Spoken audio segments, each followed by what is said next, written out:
Hey guys, and welcome to the great clan war between the Sons of the Mountain and AIMA. It's been quite a scrap so far. You can see the scoreboard up at the top of your screen, and it is 5-1 to the Sons of the Mountains, but wins aren't everything in this clan war. We're doing a pretty damn fun thematic clan fight today. It's all about scrapping armies, giant kind of armies clashing against each other, forcing their way to the enemy general, and then attempting to take them out of the fight. The enemy generals have these gigantic, ultra-funds army sizes, but if they lose troops, they lose them for good, so you kind of want to be throwing as many troops at them as possible. I'm a Rubber Ducker War. We're doing a Warhammer 2 clan stream today. It feels a bit weird going back to Warhammer 2, I must admit. We're doing a week of Warhammer 3 action, but we are back with part 2 of this clan war series. Feel free to go back and check out part 1 as well. There will probably be 3 parts to this. I'm going to be streaming again for about 2 hours, attempt to get through another 6 battles, and we should have a nice classic kind of 5 battles in part 3. We'll see. Maybe we'll be able to keep going and push through it. Depends how quick the battles are today. But let's quickly showcase what has happened so far. So this is kind of the layout of the armies here. You can see the forces of good. It's a mixture of Empire, Dwarfs, and Lizardmen taking on Beastmen, Chaos, and Dark Elves, trying to drive their way through. And you can see at the top there, Dilatron for Archaon, and at the bottom we have Grombrindle for the Dwarves. So this can all be a little bit confusing. So luckily, we actually have a really cool little video to showcase what has happened so far. So let's quickly interact with this, and we can showcase what's been happening. So this has been the layout so far. Hopefully you can see this on your screens. And the Dwarves push up the right flank, winning a couple of big early fights, and they're trying to get to their enemy general at the back there, which is represented by Archaon. Beastmen fought back a little bit in the center, then Krakadrin really moved forward and just started slapping at cheeks. Likewise, the Empire to the left also pushed in nice and aggressive. We had Dwarves pushing on the left-hand side, being quite successful, and you can see that the forces of good are really starting to crush down quite heavily on the forces of evil. In fact, on the right side, we have a Dwarf and Lizardman alliance pushing all the way through to the right flank of Archaon, looking to take him out the game. Dwarfs then push forward and crush their opponent, and this is where we are at so far. So we have 1 Dwarf and 1 Empire army on the left-hand flank up against Chaos. In the center, we have Lizardmen, Empire, Dwarfs versus 2 Chaos, and the right-hand flank has been won by the Sons of the Mountain. They're going to be looking to push in and take down Archaon's gigantic army. Now, it is very important. The middle holds for Chaos. They need to get some big wins, and big wins fast, to really shove back and just dominate the rest of the battlefield. We need to be seeing these 3 Chaos armies winning their engagements and then going after Grombrindle himself. That is the way to get back into this game. So enough of that for now. Hopefully that helped explain things. It may have made you a bit more confused, but you know, we're here for a load of awesome games, and that's what it's all about today.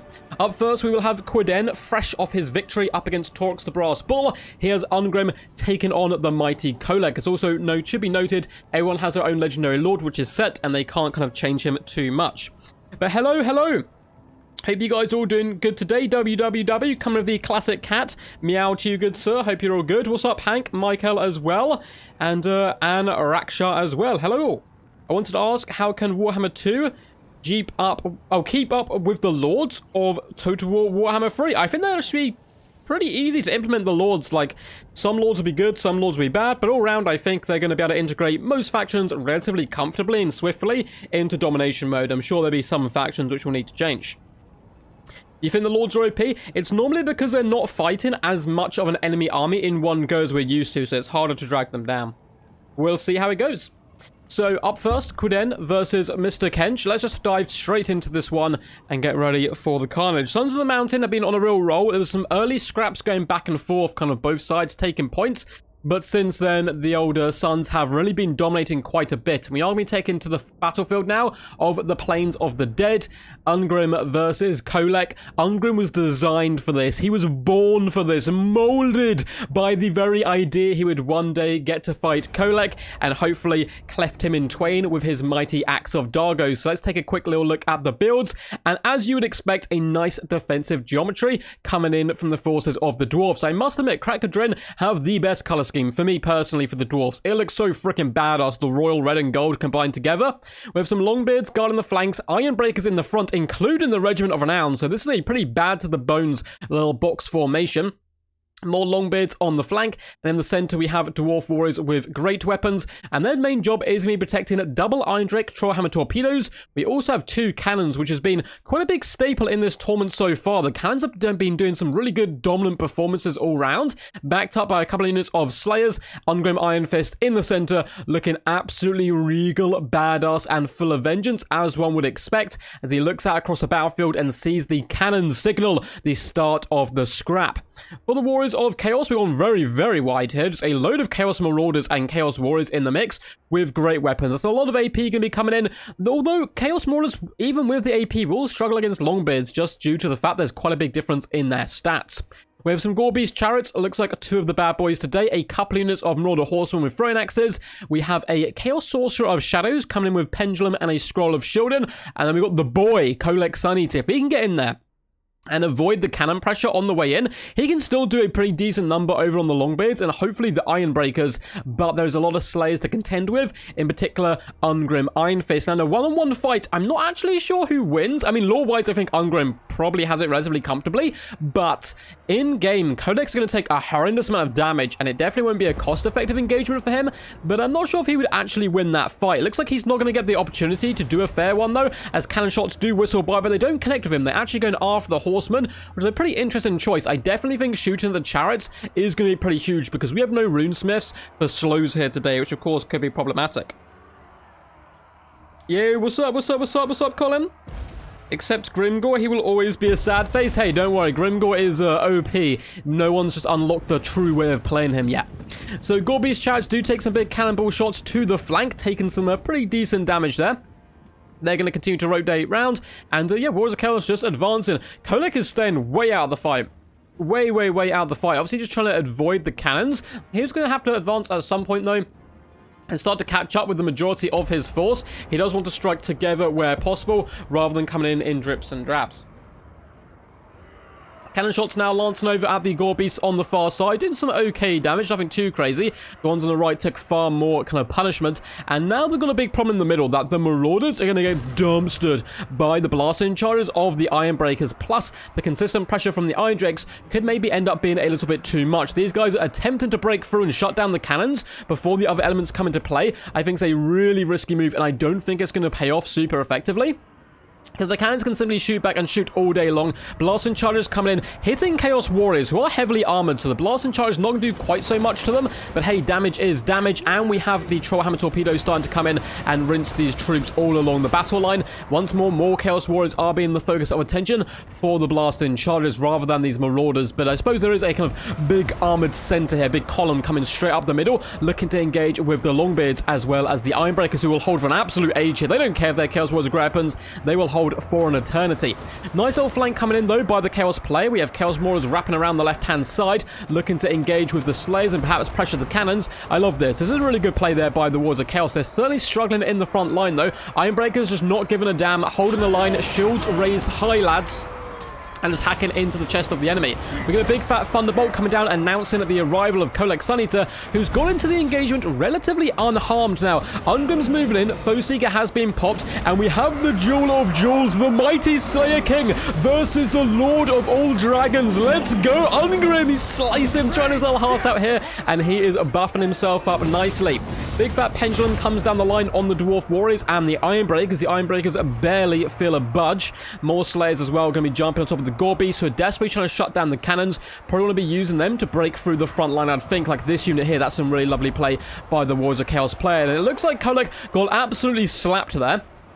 There was a lot of support coming from the Iron Drakes as well as the cannons, and Kolek's in big trouble because he's now going to get constantly shot from range from those cannons. It looks like the Horsemen going to be going for a ballsy charge down the middle. No, they actually stop and just start launching javelins in, trying to take down the Iron Drakes. But Iron Drakes have massive armor. Shooting them tends to go rather poorly. Ungrim barely took a scratch from Kolek there as he dances around his opponents and starts hacking off limbs, severing heads, and my god, he is going in today. Ungrim laughs in the face of Kolek. Sunny-Eater, you are nothing but a boy to me.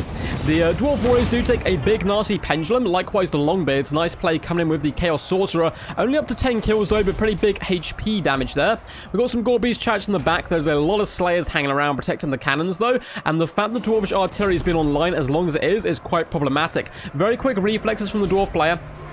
Gonna jump on these Gorbeast chariots and stop them from doing too much damage to the cannons. Kolek comes in though and just bams Ungrim really hard in the face. Axadago has been popped though, giving him that bonus versus large. Kolek gets one last big slap and then he is out of here. So did some pretty big damage to Ungrim. My god, that hurt really hard. But Kolek has been forced off now. One of the cannons has been shut down. The other cannon is kind of in a precarious situation. And the Warriors of Chaos are slowly inching their way through the Longbeards. But in the front line, the Ironbreakers are barely breaking a sweat. They are holding the line so well, and we have even more dwarves backing them up. I would certainly say they're in a big advantageous position, particularly if Kolek's starting to going down like this. One more cannon shot should finish him off, and down the mighty beast goes. Another classy pendulum coming in by the Warriors of Chaos player, just trying to drag down these Ironbreakers who have held so well so far. Now, the Northern Ironbreakers taking quite a few Throne Axes on their shields. This is what they were designed to do. They're quite happy to do that all day. We do have some Chaos Marauders moving in to try to shut down the mighty Trollhammer torpedoes in the back, but Slayers gonna shut them down themselves, jump on top of them and intercept. Gorbeast chats are trying to cycle charge the front line and really drag their way through the enemy, so hopefully allowing the infantry of the Warriors of Chaos to push in, but they're really lacking numbers right now. Ungrim does pop Foe Seeker, give him a little bit of a speed boost as he attempts to run in and take down the Gorbeast chariots, who simply roll their way through the Ironbreakers, or the Trollhammer torpedoes I should say, and meet up with the other Gorbeast allies. Once Ungrim does catch one, of course, it's going to be completely game over for it, and I don't think it's going to stand too much a fight. If Ungrim does come over a slap, but it looks like he actually turns away from the chariots, not even thinking that they are worth his time. Ironbreakers take yet another big fat pendulum. That spellcaster up to 18 kills with some well-placed attacks there. Slayers are starting to surround and drag down the chariots, and the Warriors of Chaos are just mass disarray, massively just fleeing from the battlefield as quickly as possible. Do we have any hope here? I mean, we've got some Chaos Marauders who could rally, some more Marauders who could rally and instantly jump on that cannon crew, but apart from that, it is really drips and drabs, and the Dwarves are still going strong. They've got a cannon online, they've got Iron Drakes online, 2 units in fact, and a rather healthy Ungrim. Deadly Onslaught has been popped on.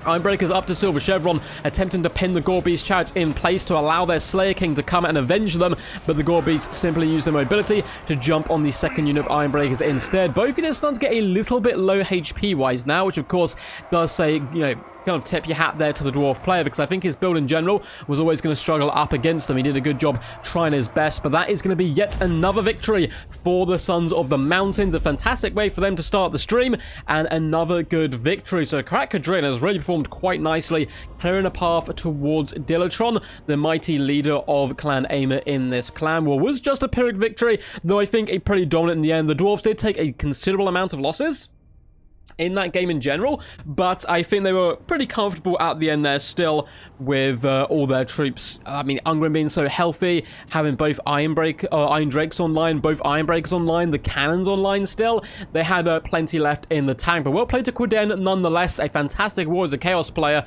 and it's sad to see Kolek go out of the competition. Ungrim coming in with 1,662 damage value, only 12 kills. He held the line though. He looked Kolek in the face and said, "No, you shall not pass," and pinned him in place, allowing the Iron Drakes and cannons to really shine. The rest of the Dwarvish infantry, not the best damage value, in the mid to low hundreds, but hey, they did their job, which is pin the enemy in place. The Ironbreakers really performed fantastic. There were 1,000 damage value and 52 kills on the basic unit, 1.3k and 54 kills on the Regiment of Renown. 735 and 1,600 damage value on the Iron Drakes. It's pretty clear to see which of the Iron Drakes was shooting into Kolek there. Cannons 720 and 1,000 damage value. My god, I don't know what it is about this tournament, but we've been seeing dwarf cannons just reap bloody tolls in almost every single game. As for Quiden, 1.1k on Kolek's really not shabby considering the amount of damage he took, particularly early on, but eventually he did go down here. 669 value on the Chaos Sorcerer, and I don't think Pendulum's worth it against the Dwarves for this reason. You saw how well placed they were, how much damage it seems that it does, but it's just not enough. I think, honestly, just coming with one Purple Sun, like a spellcaster with just Purple Sun, would probably be more worthwhile. As for the Infantry Corps, 470 and 400 damage value, 680, 360, 186, 527, and 416. Isn't that great for the Infantry Corps in general? The Gorbeast transformed a bit better. Good micromanagement, keeping them bouncing around. 1,069 damage value and 1,451 on the Gorbeast chariots. Marauder Horsemen throwing axes, not too much. 470 and 240 value. Really kind of struggling to get in the game for there. Quack, quack. What's up, Black Form? Quack, quack indeed. Kolek into Dowie is ballsy. Respect. He had to. So the way this clan war's working, everyone's been given lords at the start of the battle, and they have to stick with it.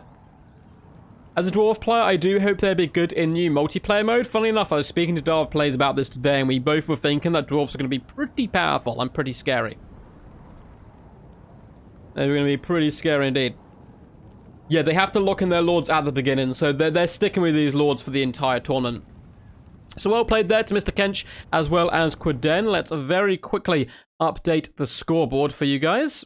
So, where is the glorious score? Here it is. So currently, 6 victories for the Sons of the Mountain, only 1 for AIMA. But remember, it's not all about victories today. They're fighting towards their enemy's general, and that their enemy generals have Ultra Funds armies, and you have to kind of take them out over a series of battles where you slowly drag down their units and make their army smaller and smaller. So pretty epic stuff so far. Let's see what we have lined up next in the tank. I believe we just watched this one. So this is going to be Volkmar. Volkmar was doing pretty good earlier on. Noah Face is going to be opposing him, though, and it is the Warriors of Chaos. So Volkmar won a game earlier on. We saw the Empire forces do pretty good, but he's now going to take on the Big Bird, and the Big Bird's certainly no joke. Safrael is really quite a nasty character all round. Poor Quiden, yeah, for sure. Having to take Kolek into dwarves, not the greatest for him. Not the greatest for him, unfortunately. But, you know, he tried his best and put up a good fight nonetheless. Just having a little sip of my drink there. And now we're loaded in to game number 2. We're going to be trying to get through 6 games today. We've got about 2 hours, so that should be absolutely fine, I would think. Then we'll do part 3. Most likely, same time, same place next week is the idea, because we've got quite a few games to get through here. After this battle, I will showcase once again the little video explaining how this tournament works. Just for those of you guys who have joined late. I did show it off at the start, but it is Volkmar versus the Ever Chicken, and should be a good fun game. Empire versus Chaos is just real traditional, good versus evil, man versus man, and a little bit of demon mixed in there as well. It can certainly form up some great fights. Now, personally, I think it is favored for Warriors of Chaos, though. I think they've got really good push potential. I actually quite like also seeing the Everwatcher in this matchup. I think he can be very powerful and scary indeed. I also really like the Regiment Renowned Rat Ogres. I don't know what side Rat Ogres there. Dragon Ogres, there we go. With their anti-lodge to take down enemy cavalry, surround Volkmar the Grim, and drag him down. So it can really, really do some nasty work. The Legendary Lord for Nurgle healing. The Legendary Lord for Nurgle's not that great, I'm afraid. Like, he's pretty good in certain niche matchups, so I don't think he's going to be fantastic throughout. But anyway, back to the glorious Empire versus Chaos action. So for the Empire, we've got a nice little Vanguard corps here. We have Pistoliers, we have even more Pistoliers and Outriders as well, so tuners of Outriders. And if that seemed random, I just realized I was answering a question in chat if anyone got confused why randomly started mentioning Nurgle here. So a load of Pistoliers and some Outriders. We have Empire Knights as well. Looks like 2 units of those bad boys. A nice wide formation here coming in from the forces of the Empire. We have Spearmen with shields and a load of swordsmen dotted all the way along, including Sigma Sons in the center. We have a double Great Cannon. Oh no, just single Great Cannon in the back, but double Halberdiers. I thought these guys would be protecting something, but alas, they are not. We have the mighty Volkmar the Grim coming in with all the goodies, and a Death Caster with just a humble Spirit Leech. But hey, Spirit Leech is really good up against Chaos in general because they don't have access to healing. Simply Spirit Leech down the Manticores and the Chariots, and you'll be in a good position. Opposing them across the battlefield, the forces of evil do march to war with a load of horsemen, as is the way with Warriors of Chaos. So, double horsemen on the far side as well. We have even more horsemen and some Chaos Warhounds. We have a mixture of Forsaken and Chaos Marauders in the main battalion here, looking to drive forward. So going for that old school classic rush build could be pretty nasty up against this Empire force if they are able to contest against Volkmar, and that's going to be the big problem here. More Warhounds in the back. We have the weird spawn as well. Regiment Renowned Chaos Spawn. The giant Everwatcher himself. It's so weird to not see him flying. Coming in with Final Transmutation and Plague of Rust. We have a double Chaos Manticore up in the skies. And 1 Chaos Chariot. So a pretty typical, hey, I'm going to rush you, beat you, just charge you in the face, beat you to a bloody pulp, and we'll see how we are after that. But I really like this play initially. The Pistoliers coming in and focusing down Forsaken, because Forsaken only have 85 armor here and no shields. which of course is a little bit nasty for them. Now, the horsemen are coming forward, poking down the pistoliers who are trying to drive back to the big central box. We're doing an overcast Spirit Leech coming in. It's actually focused down the enemy skirmish cavalry, which is quite interesting because I don't think the skirmish cavalry is something this build's really going to struggle with, but getting them off the field early is quite nice. I would be definitely more concerned by the double Chaos Pharaoh Manticore because they are such a good answer to Volkmar. They will slaughter him. All this infantry, Volkmar can kill it all. He can basically kill it all. So it's really need to focus down what can kill Volkmar, and that's the way to victory. And it does come in the form of the horsemen, but even bigger threat, I think, is these Manticores up in the skies. Now, Pistolers and Outriders doing some decent damage here. We do have Chaos Warhounds on the approach. They may be a little bit isolated here. So if you can see Empire Knights rear charge them and get the Pistolers to pin them in place, could be a nice little 2-for-1 punch. Now, the Giant Everwatcher is running in, takes considerable damage there, actually, from those pesky Pistoliers. He doesn't have the best armor. He buckets ton of missile resistance, though, and Volkmar the Grim is going to drive him away from the main front. And now the Chaos Marauders, eager for blood and glory, go charging in, whipping their axes around as they go into combat. The Forsaken going to have a fantastic day up against state troops. You can see how quickly they are obliterating the enemy. We also have lovely Warhound pressure and Horseman pressure whipping around the right-hand flank. And then the main fight, Grand Shield of Faith, as well as the Grand Hammer of Sigma, does be popped on Volkmar here as he attempts to duel the Everwatcher to pretty good effectiveness, but we have the Manticores coming in. Now, Halberdiers are on the warpath. They need to get here as swiftly as possible. We also have Empire Knights coming in. Big Fat Banishment hits the Forsaken on the right, but it doesn't really connect fully there. Manticore in the front has been rampaged. This is the perfect opportunity for this cannon just to obliterate it, to shoot it in the face and get it off the battlefield in the back. Outriders have been caught by Marauders, which is a bit of a miss micro coming in by the Empire player. Likewise, we have some more Pistoliers and Empire Knights who need to get back in the action, but I'm assuming all of his micro and stress right now is probably focused on not losing Volkmar the Grim in the center. We have a load of Halberds saturated in, but likewise we have Forsaken now. Volkmar probably wants to get out of this sticky situation. The Deathcaster has decided to leg it and just fall back. I mean, Spirit Leech is being popped though in the late game. He doesn't really need much HP to pull that off, but yeah, Volkmar needs out of this engagement because the Halberdiers are getting terrified and dragged down. We're also seeing a big fat overcast Plague of Rust going down on him, so Volkmar the Grim in a particularly precarious situation. Empire Knights are a little bit stagnant here as the Forsaken drive into the Great Cannon and overwhelm it. Halberdiers, though, will hold the line in the name of the Empire. For Sigma, you can see them poking down the Forsaken who are trying to slow push their way in. Real epic style there, and then all of a sudden they start hitting and the spearmen really do suffer quite badly. We have some Pistoliers who can come over and help support. Volkmar the Grim just needs to run now. Fly, you fool, as the Pharaoh Manticore is jumping in, and Volkmar the Grim is looking very, very weak right now. In the center as well, Spearmen are getting beaten down by the Forsaken. Marauders doing a decent job as well. Looks like the Deathcaster has completely shattered. Do we have much mobility left? We do, but it's all kind of tied up in the back here, so we still have a decent amount of Pistoliers and Outriders left alive and active, and they are just about to become free once more. Maybe that's a way back in the game, but Volkmar goes down to the combined pressure of the gigantic, beautiful Ducklin and the double Chaos Pharaoh Manticores, and it looks like AIMA may be able to get themselves back on the cards here. Halberdiers desperately trying to pin in the enemy and hold the line, but look at that, the chariots roaming through, bringing fire in their wake, and that's enough to break the heart of many a man. Only someone like Archaon the Mighty could have held against such reckless enemies, and it is going to be a defeat there and a nice victory for AIMA, so they're getting a little bit momentum back, getting back into the clan war. If they win the majority of these next few games, they're certainly a good shout because they can kind of hunt down Thorgrim himself, the mighty Grombrindle.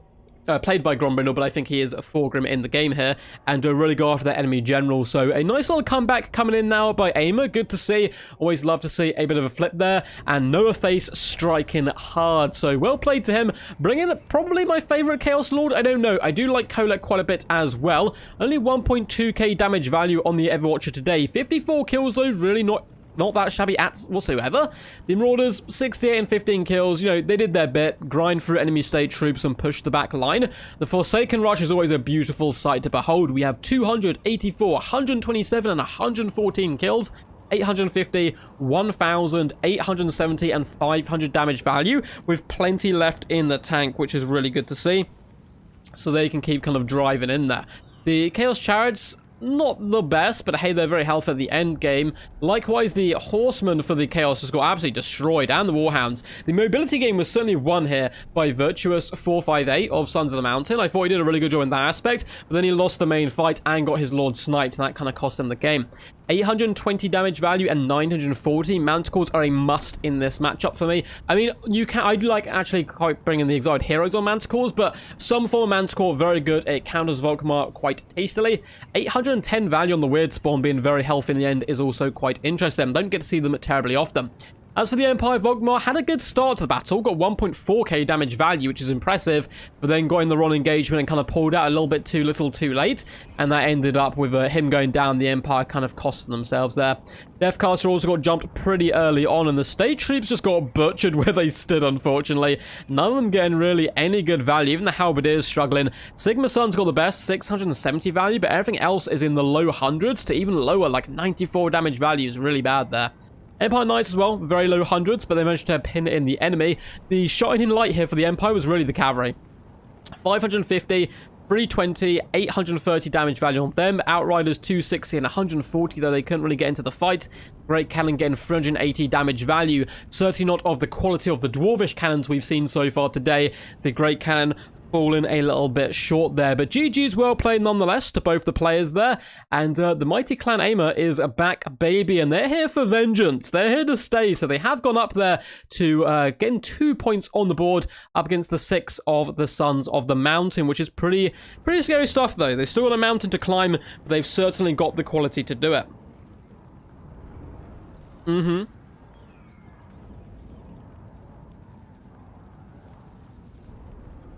ROL Ogres don't do good versus Volkmar, sadly, because magic. But I like them either way. I mean, yeah, the magic, obviously, he gets the big magic resistance. I've still found them really good at pinning them in place, though, and still doing some pretty good work. Cool, so I'm just reading through chat there. Looks like you guys are all gooder. www saying cat again. I do enjoy the cat, the cat meme right now. But for you guys who joined late, let's very quickly show off the glorious images. Help you guys understand what is going on today. So, the way this clan war works is we have a load of armies fighting against each other and 2 big generals. So we have Thorgrim and Archaon waiting at either side. You have to fight your way to them and then battle the large army. The large army will not be able to replenish between battles, so if you can force all your troops through, you attack with one army, you attack with the next army, you attack with the next one until you grind it out. And as we can see so far, Sons of the Mountain done pretty damn good so far. The right-hand side is looking really good for them. Left-hand side is also looking pretty juicy. There's only 1 Chaos army on the left-hand side holding them back, but the right-hand side, there's no forces for AIMA left. They've really been overrun. The middle's a little bit more contested, particularly after that last game, which is good to see. So Ungrim forced his way through there, which is good to see. And then once more, really pitting the hurt on the opponent. And then, though, we had a bit of a fight back here. So Chaos was able to overwhelm the men of the Empire. And we'll have to pause it there. I'm assuming we're going to see Lizardmen versus Chaos next. If Chaos are unable to win this match, it's going to be looking really bad for them, because as you can see there, we've got Krakadrin, Oxyotl, as well as Clan Ungrim all already through, ready to face the kind of ultra funds, a large general of Clan AIMA there. So the Wars of Chaos need to win that middle and then apply a little bit of pressure to Grombrindle at the bottom and hopefully win back-to-back victories with their other army as well to try to scrap their way in on the left-hand side. It's certainly possible. They certainly have the skill to do it, but they are, of course, got a little bit of a mountain to climb there, which makes sense being up against the Sons of the Mountain. Quickly check some messages on Discord. Cool, it looks like stuff I can answer afterwards, which is really cool. Let's hop back in the game and get ready to rumble. So it should be... Here we go, Mazdamundi. So we're going to be seeing it Noah face once more with the Wards of Chaos, taking on Dr. Jellyfish. Dr. Jellyfish, very talented player. He's coming with Mazdamundi, which I like a lot. Mazdamundi is really good fun. What faction do you think will pair well with each of the 4 Chaos Squad armies in 2v2s? Do you mean from Warhammer 2 factions, Elgin the Mist? Also, thank you so much, dude, for the donation. I really appreciate it. You're always so kind, man. I really do love all the comments you do as well under my videos as well. So, which factions do I think will pair well with the Chaos ones? Oof. If you mean like the Chaos pairing with Chaos, Tzeentch and Slaanesh going together would be really freaking nasty. I also think Khorne and Tzeentch together would be quite good. Nurgle and Khorne, maybe? You just dominate the infantry game. But Nurgle and Tzeentch could also work because you got the range power of Tzeentch and the staying power of Nurgle. So I don't know, one of those. Probably the best pairing, I would think, would be Tzeentch and Slaanesh. I think that's going to be a very scary, very, very scary team. If that, hopefully that answers your question, buddy. If you mean, like, all around from all the factions, I'd have to think about it for a little bit. I'll probably answer, like, at the end of the stream. I'll, like, sit on it a bit and try to contemplate. Oh my god, Dr. Jellyfish, you mad lad. You beautiful mad lad. We have a Dreadsaurian. We have a Dreadsaurian. Oh, hell yeah. Okay, back to the battle for now. Sorry, enough of my ramblings about Warhammer 3 there. But back to the glorious action. The Lizardmen coming in with a absolutely dino-sexy build. We have some Chameleon Skinks pushing at the front here. Nice cheeky little bit of Vanguard. Couple of Skink cohorts, as well as the cohort of Sotek in the center. Got some Clever Gales as well. Looks like we got Cold One Riders, 2 units, and a Skink Chief up in the skies. Now, this unit, I have been talking about the Skink Chief for centuries, saying how amazing he is up in the sky, up against a Norsker in particular. So I'm glad to see him in action, though. He's got his work cut out from today up against Chaos. We have the Shredder of Lustria, the goodest of boys. Let's give him a little neck scratch just to let him know he is the bestest of the best.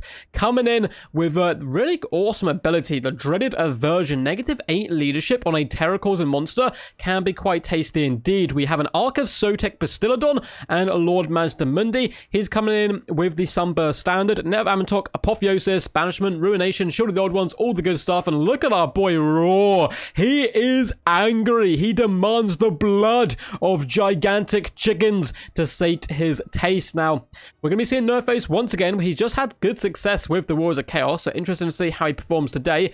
Relatively similar build. I mean, we have like the 4 Skirmish Cav, which he likes. We also have Chaos Chariots. Chaos Warriors are great weapons in the front line, mixed in with Chaos Marauders and Mirror Guard, dotted all the way along here. Although he's mixed up a little bit now. So we have double Chaos Ferromanticles in the sky, double Exotic Hero on the ground, and then the Everwatcher once more, Final Transmutation, and Plague of Rust. I love it. I think it's going to be a good, fun scrap. What can kill, though, the Dreadsaurian? I suppose the Skirmish Cav is going to have to do it in the long game, but the rush is going to be really hard. Bread for the bread god. What's up, Caleb? I hope you're going all good, man. Grombrindle, hi champ. We haven't seen you in action yet, but I'm sure we will soon. This is, of course, your clan war that we are showcasing today, part 2. I think this may be split into 3 parts. So we did the first part last Wednesday, second part this Wednesday, probably the third part next Wednesday. We'll see how strong we're going because there's quite a few videos to get through yet. So the Shredder of Lustria is actually, people are going to like probably call me a mad lad at the moment, is a decent counter skirmishing tool because it has these giant blowpipes in the back which can really do some massive damage to the enemy. Actually, no, it doesn't have the massive ones. I think I'm thinking of the normal beastie. But it's still got a decent amount of long-range firepower here. Big Fat Overcast Nev Amantok is very scary stuff here, actually. This is going to be nasty. And we get a Ruination, catch out the Mortal Horseman. Lovely focus here coming in from the Lizardmen in the early doors. What do I need to kill? The enemy Skirmish Cavalry. It's the only thing that can really kill the Shredder. So let's take that out early. Marauder Horseman taking quite a beat in Banishment. Also catches the other Horsemen. They are able to drive their horses through the fire and the flames, though, to try to get to relative safety. Shredder of Lustria is in some decent damage, though. Oh, they do the big blowpipes. I thought they did. So yeah, Shredder's actually pretty good at counter skirmishing, like 1 or 2 units of skirmish cav. Obviously, he doesn't want to face too many more than that. He does drive away the Ferromanticore, but this has left Lord Mazdamundi a bit isolated. And in goes the Manticores, in goes Exoid Heroes, as well as the Everwatch. And Lord Mazdamundi counteracts this with a Shield of the Old Ones and pulls back to his cavalry and the Shredder of Lustria. About to see a big fat Overcast Final Transmutation going down, though. Catches Mazdamundi, the Shredder, as well as the Cold Ones. That is some pretty disgusting stuff, but the Lizardmen hold firm as the Manticores are being dealt with. On the right-hand flank here, Skinks sandwiched between Cold One Riders as well as the Skink Chief are pinning in Marauders as well as the Horsemen doing a nice bit of pressure. Chameleons are being sneaky on the right-hand flank, just dishing out the pain here. Lord Mazdamundi is not doing too bad, up to 4,000 HP still. The Archaon does release the sneakiest of all snakes, and they're going to sliver over the enemy and really start to drag them down. The big boy, though, is getting down and dirty. There's fire wherever he treads before. He is stomping on these chariots, making them explode with the righteous power of the children of the old ones. Little Skink Chief's been a pain in the butt, just focus firing down exiled heroes. I love to see it. Lord Mazdamundi is well in the thick of it now with the Shredder of Luster, who is able here to terrify and break off one of the exiled heroes. Likewise, the Manticore starting to suffer. That Dreaded Diversion really coming in handy. We have Cold One Riders pouring in. It looks like the Horsemen are getting dragged down as well. This pesky unit of Chameleon Skinks has yet to be dealt with, and it is really doing decent damage. With some more Skink cohorts who can come back in. I love this little Skink Chief in the air. It's doing so much work. Look how much it's just picking apart the exiled heroes, and Lord Mazdamundi does get hit by an Overcast Plague of Rust, which is pretty scary stuff, but the Shred of Lustria is looking very, very healthy right now, guys, particularly alongside the Archaon, which is up to a silver chevron now. The Manticores are attempting to get back into the main fight, but this is where the Skink Chief just comes into his own. Look at him just picking them apart. Down to 860 HP. He can then focus the other ones as well. Big fat shield of the old ones goes down in the middle, and we may lose Lord Mazdamundi. Apotheosis goes down on him. Cold-Blooded goes down on him as well. He needs to try and survive this, because the leadership of the Shred of Lustria could come into question in the latter stage of the game if it gets surrounded and brought low.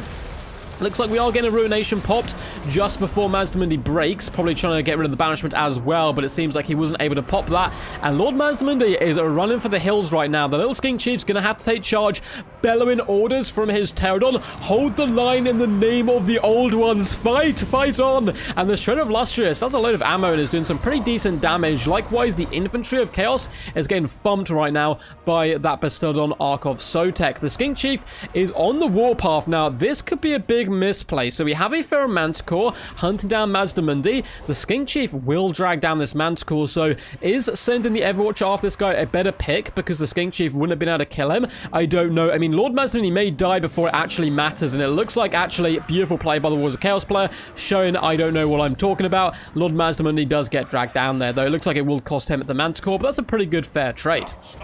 Archaon doing a decent job right now. We do have the Skink cohorts just chasing off routing units. I like to see this. Unfortunately, the Chameleon Skinks are terrified. They should be able to come back, though, and fight a bit better and harder in a few mementos, although the Marauder Horsemen are going to be dispatched to run them down. Very close game. It does look like Wars of Chaos are in a slight favorable position according to balance of power. I'm not as convinced, though. I mean, the Shredder of Luster is a beast. The Archaon as well can do really good damage up against all the infantry, but this is the big problem we're going to start to see, is the lack of leadership with Mazdamundi going down like this, and the Skink Chief kind of busy elsewhere, taking down Chaos Feral Manticores. Can the Shredder hold? It's going to have a load of javelins coming to the face. There's a decent amount of ammunition left, and no longer do we have Apotheosis to heal up the Shredder. Exalted heroes have been forced off. We've got some rallying skinks here. The Shredder of Lustria is able to beat back the exalted hero and is on the way towards the Everwatcher, and yeah, doing big damage to enemy leadership is never bad. It would also take away some of that Winds of Magic, though the Horsemen are just going to get so much value done here on the Shredder. Archaon has returned. The return of the Gary is quite good. 650 HP, but he can still bring quite a lot of pain to the enemy infantry, and even these Horsemen, they're forced to engage in combat. Little Skink Chief, you can see him there up in the top of your screen. He is on his warpath back. He needs to get here quickly. I believe he does come in with Cold-Blooded and ensure the Shredder continues to fight, and the Shredder is slapping the Everwatcher right now, putting on a pretty impressive performance. The Everwatcher is fleeing, trying to run for his life. If he can drop a Overcast Plague of Rust on the Shredder and then use up all the ammunition, there is hope. He's forced, though, to commit some Horsemen to the fight to allow the Everwatcher to escape. Really desperate times here, and they're calling for desperate measures, though the Shredder's getting dangerously low on HP. Archaon does drown and vomit up its own snakes as it goes down in a glorious death there. We're doing pretty decent damage, though, to the beat-up Chaos Warriors. Javelins are being poured on. Looks like they are basically out of ammunition. The Shredder does get the Plague of Rust cast on it. 1,500 HP, but oh my god, he breaks that Exiled Hero's morale and body in half there. Also starts terrifying away the Horsemen. Javelins are nearly spent, and we do get the Cold-Blooded popped on the Shredder of Lustria in a clutch moment. Look at that leadership. It is clinging on. 2 leadership there. It would have been maybe broken, but it's holding the line, and as the Warriors of Chaos are instead starting to flee, nothing can stand before the might of the apex predator of the universe.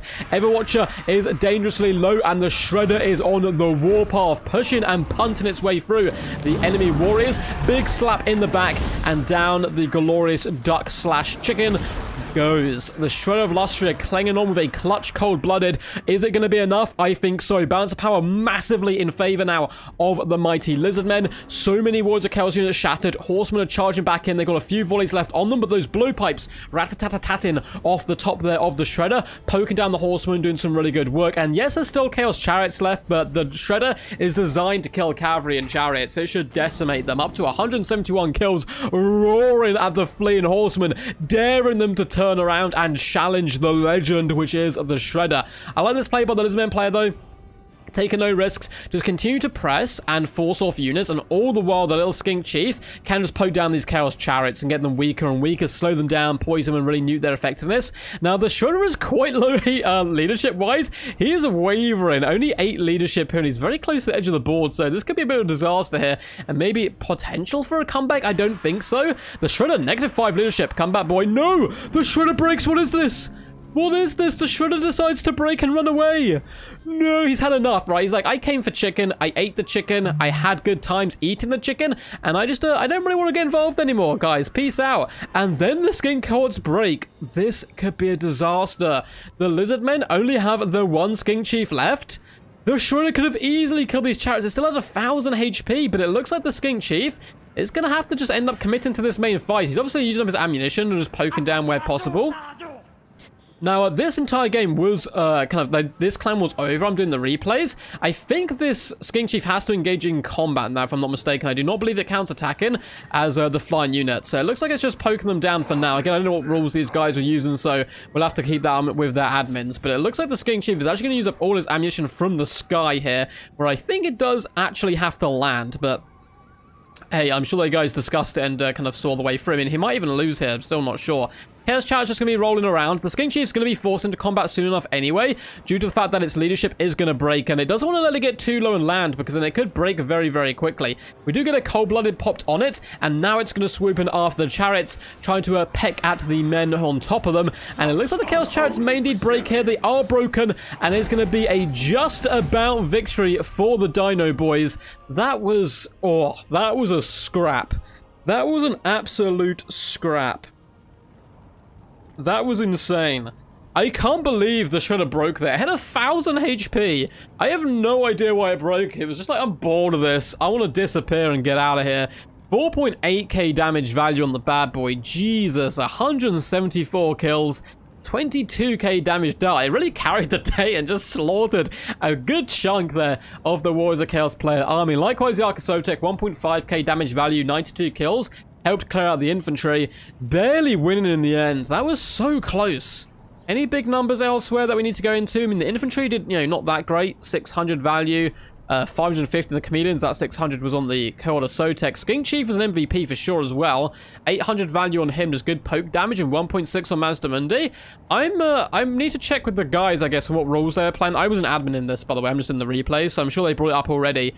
But I'm pretty sure the Skink Chief had to land there and fight the chariots in combat. I think it still would have won pretty handily, but it was something to note. Nerface, 27 kills, 2,000 damage value on the mighty Everwatch. A good play of him, kept him alive a very long time. Exalted Heroes, 640 and 290 value, not shabby whatsoever. Marauders did okay. The Great Weapons got 850, 500, and 1,000 damage value. Great Weapons, of course, the Halberds here, did a decent amount of damage there to the large targets when they could get saturated on them. 720 damage value on the Mirror Guard Chariots, only 540 that they nearly claimed victory. 1.4k, 470, 320, and 1.2k on the Horsemen is a mixed bag, but some of them got some really lovely damage done, particularly on the Shredder to attempt to drag it down. Manticore's 500 and 930 damage value. That was wild. That was wild. That was some awesome stuff. Everyone's just saying, whoa, damn, the Apex Chad made the Apex Chad did work, and then it just ran away. It just ran away. Like, what was that? What's up, Zypher? How's it going, champ? I hope you're all good, man. The Exiled Heroes on horses are basically the perfect snack for Dread Saurians. 100%. Oh, it's Noah Face. What's up, man? Hope you're having a good time. Back into I'm good, Mr. Rubber Duck. Kind of back into Warhammer with Warhammer 3 and Domination on the horizon. Hell yeah, man. It'd be good to have you back playing some games, dude. I'm going to be hosting... It's really annoying. I was meant to have an operation last month, and now it's been moved to the release day of Warhammer 3. So I'm not doing a, tournament on the day of release anymore. I mean, I probably wasn't going to do it anyway, because I feel like there's going to be a lot of them. But in those first, week and first couple of weeks, we're going to be hosting a lot of tournaments and stuff. So it'd be good to see you guys in action. Lots of King of the Hills, loads of live streams. We're going to be going pretty ham. What a weird game. Yeah, that was just a weird game in general. It was a super weird game. Warhammer 3 is cool and all, but Warhammer 2 just hits home. Love this channel and this content. Thank you, Nafis, man. Love the support as always. It's always. That was easily my most fun loss of all time. That was really good fun. That was really good fun. So, well played to Dodge Fish. Well played to Nerface. A shred of last year, man. 4.8k damage value. That will be a victory there for Sons of the Mountain, taking them into a really dominant position as we start moving into the latter stages of this tournament. So let's quickly update the scoreboard so you guys can witness the glory of the 7-2 so far. And hop back in. It'd be interesting to see who we have up next facing each other. So that one was game number 9, I believe. So going on to game number 10 is Ungrim back in action. Oh, I think... Oh, this is going to be crazy. This is going to be crazy. Okay. This is the good team, quote-unquote good team, the Dwarves Empire kind of alliance, attacking the main enemy general. So, Dilatron should have a far bigger army than the Sons of the Mountains army here, but if he loses any models, yeah, you can see, they're going to be attacking him with all of their armies now, which is really cool. So, the main mission here for Ungrim is to do damage. He can't really win this battle. He's got to hurt them and then allow his allies to also chip down and try to kill the enemy general. That's the way to be able to do this. So, it should be good fun. So, Ungrim versus Archaon. This is going to be some rather, damaging stuff. So, let's quickly get up the overlay for you guys so you can see where we're at. Hopefully... you guys can see this on your screen now. If we play it forward a little bit. There we go. The Lizardmen were victorious. And now we have 2 Lizardmen and 2 Dwarf armies all able to attack there. You can see on the right-hand side. Dilatron's main force. There's 1 Chaos army left in the field. It needs to win its games if AIMA want any chance of coming back here. It needs to be the Dwarfs, it needs to be the Empire, and then go attack Grombrindle and hope he does enough damage and that Dilatron can kind of hold on in there and then come down for a big final fight. So it looks like at the moment, Sons of the Mountains, which have all 4 emblems there on the right-hand side, are going to be attacking Archaon and trying to whittle down his army. So he has an Ultrafun's army. It's gigantic. I think it might be bigger than Ultrafun's. It's this huge army. So it's just, hey, we need to kill units and shatter them. If they shatter them, they cannot be brought back for future games. So you slowly try to chip them down, which should be pretty good fun to see. I've not seen this type of battle before, so I'm excited to hop into it. And this clan war in general has been really good fun. I think it would actually work quite well for Warhammer 3. As far as the clan war goes. I think it was Tian's idea, or a mixture of Tian and Grombrindle came up with the idea, so massive shout out to those guys. Making a awesome tournament for us. Yeah, you have to shatter the units. So the entire goal here for Mr. Kench is just to shatter as many of Dilatron's forces as possible. Interestingly enough, there could be some really dirty tactics done by Dilatron or Grombrindle, where your army gets really beat up, right? You got a unit that's got 5 models left in, or 10 models left in. You just hide it at the back of the map and you just don't engage, and then you can use it again next time. So there's certainly some potential for some pretty scary stuff, but on to game 10 we go. And let's delve into the madness. And Dilatron's army doesn't look that much bigger than I was expecting. A much larger army from Dilatron. It does have triple chosen great weapons though, so there's certainly something to be said there. That is quite a lot of money investment, so I think the Dwarfs will struggle. Double Flame Cannon though has the potential to break a lot of units. There's going to be a big problem, I've realized, for the forces of good in general. Dwarfs are absolutely garbage at chasing enemy routing units down. It's going to be much easier for the force of evil when they're facing the enemy's main army to rout units and shatter them for good, whereas the Dwarfs, they're not really going to be able to shatter that many units easily because they can't hunt down enemy troops. So anyway, let's go through the build. It looks like we have double flame cannon, so a certain someone trying to win my heart here. So double flame cannon with a cannon in the center, couple units of, one unit of slayers in the back, the other is a unit of dwarf warriors. We have longbeard, great weapons, and dwarf warriors, as well as the grumbling guard in the front. I love the grumbling guard. They are so freaking cool and thematic. Look at them go. They look like a beat in the ground with their armored feet and be like, yes, we can take on all comers. We also have more longbeards with great weapons on the right, Peak Gate Guard in the center, led by Ungrim Iron Fist himself. Couple units of Thunderers, a really awesome build, but standing across from them is a host without end, a endless number of evil villains willing to lay their lives down in the name of the Dark Gods. 6 skirmish cav, we have horse masters, we have horsemen, all dotted along at the front in a vanguarded position, and look at this battle line. Chaos Warriors with great weapons, Chosen with great weapons as they charge forward. I love Chosen, they're so fun. We have Mirror Guard as well. Chaos Warriors with great weapons, just a load of great weapons all the way along, including some Marauders. Double Chaos Ferromancer up in the skies. We have an Exalted Hero. We have Archaon, the Ever-Chosen. Of course, it had to be him. Fireball, Cascade and Firecloak, Burning Head, as well as the Slayer of Kings sword, ready to drag low Ungrim, who, of course, himself is a king, so it should be quite good and thematic. Let's see how good the dwarves can do here and how much they can drag down the enemy.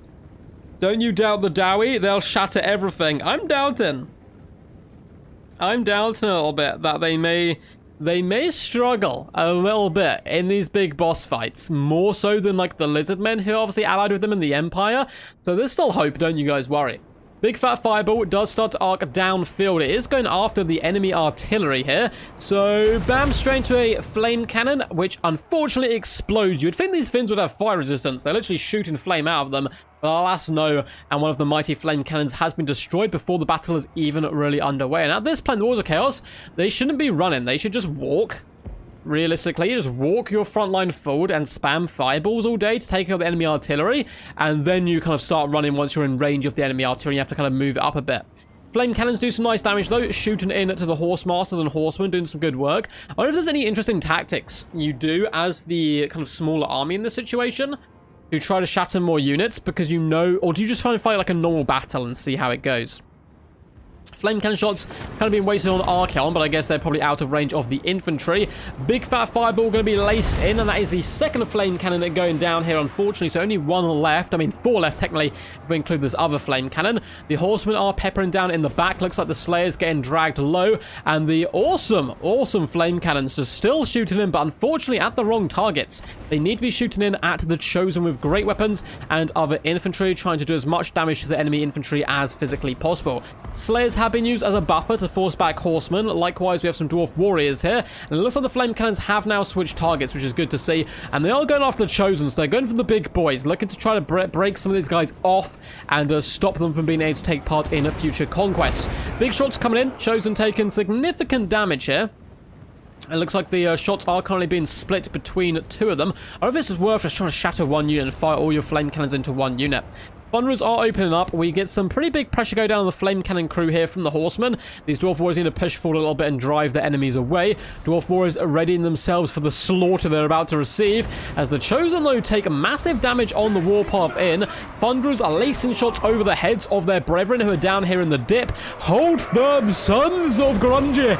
We believe in you. The Chaos Warriors move forward, though. The Chosen with great weapons against the grumbling guard. This is going to be a scrap. Bring your face to my axe, son of evil. And the Peak Gate Guard as well, looking to maybe push on the Mirror Guard, and they actually decide to float back and maybe come to try and stem the tide on this right-hand flank. Cannons are still shooting in, doing some decent damage to the Ever-Chosen. I wonder what happens if the Ever-Chosen dies. Do they just have to bring a basic Dwarf Lord? Do they lose the game if the Lord dies? That'd be quite interesting. Also, kind of element of the battle. If your Lord dies, the clan loses the war. Horsemen do some nice damage here to the Slayers, who are just standing firm and protecting the flame cannons, though the flame cannons are starting to run out of artillery pieces, unfortunately. We're about to see a rather nasty burning head go down on the Peak Gate Guard. Good reflexes coming by the Dwarf player does mean he's able to dodge, at least with the Peak Gate Guard. And in the front, the Grumbling Guard, they're holding firm up against the Chosen, and the Chosen took some damage on the way in. Grumbling Guard also had the high ground, making them almost going eye to eye with their opponents. Dwarf Warriors are struggling elsewhere. Looks like the Thunderers are also getting jumped, so the Warriors of Chaos have really surrounded the Dwarf stronghold right now as they attempted to hold the high ground. It looks like Longbows of Great Weapons are trading pretty cost effectively into the Chosen, at least for now. We have a couple of shots being looped up and over from the Flame Cannons. Peak Gate Guard doing a decent job here up against the enemy Chaos Warriors. At this point, if I'm the Warriors of Chaos player, this unit of Chaos Warriors, this unit of Chosen, I'm running them all the way to the back of the map. Like, there's no need for them to be in the engagements, I don't think, and risk having them shatter and not being able to use them in future conquests. So Dwarf Warriors getting slammed by the Chaos Warriors of Great Weapons, doing a pretty damn decent job decapitating Dowie and piercing that thick Grombury armor. The Grumbling Guard holding the line, doing a decent job here. We're about to see another big fat burning head go down on the Peak Gate Guard. This time, they were unable to dodge it, and oh, that's some nasty damage. Bit of friendly fire as well, however. Thunderers in the back are being chased off. Good play so far by Dilatron. I don't think he's lost that many units whatsoever. This unit of Chosen's down to just 15 models, though. If we can get one more Flame Cannon shot on them or something, they may shatter, which would be really nice. Horsemen continue to rain in shots, and it looks like the Dwarves are all but spent. Ungrim Iron Fist are led to charge into the main fight, looking to try to take on Archaon by himself and not wait for his allies, and it looks like it may have cost him his life. He's going to be going down in pure style here. I don't know if the Warriors of Chaos lost any units here. Is this unit shattered? No, it's just I think it's just been a bit spread out. Yeah, one guy has his flag at the back. Ungrim's trying to hold the line in the center. I don't think it's going to be going too well for him. He has only 13 kills so far, surrounded by Chosen and Manticores. He does manage to rampage one, though, so maybe just try and focus down that Manticore, that anti-large, get some lucky RNG, and drag it off the battlefield as quickly as possible. Some Dwarf units have been completely wiped out here.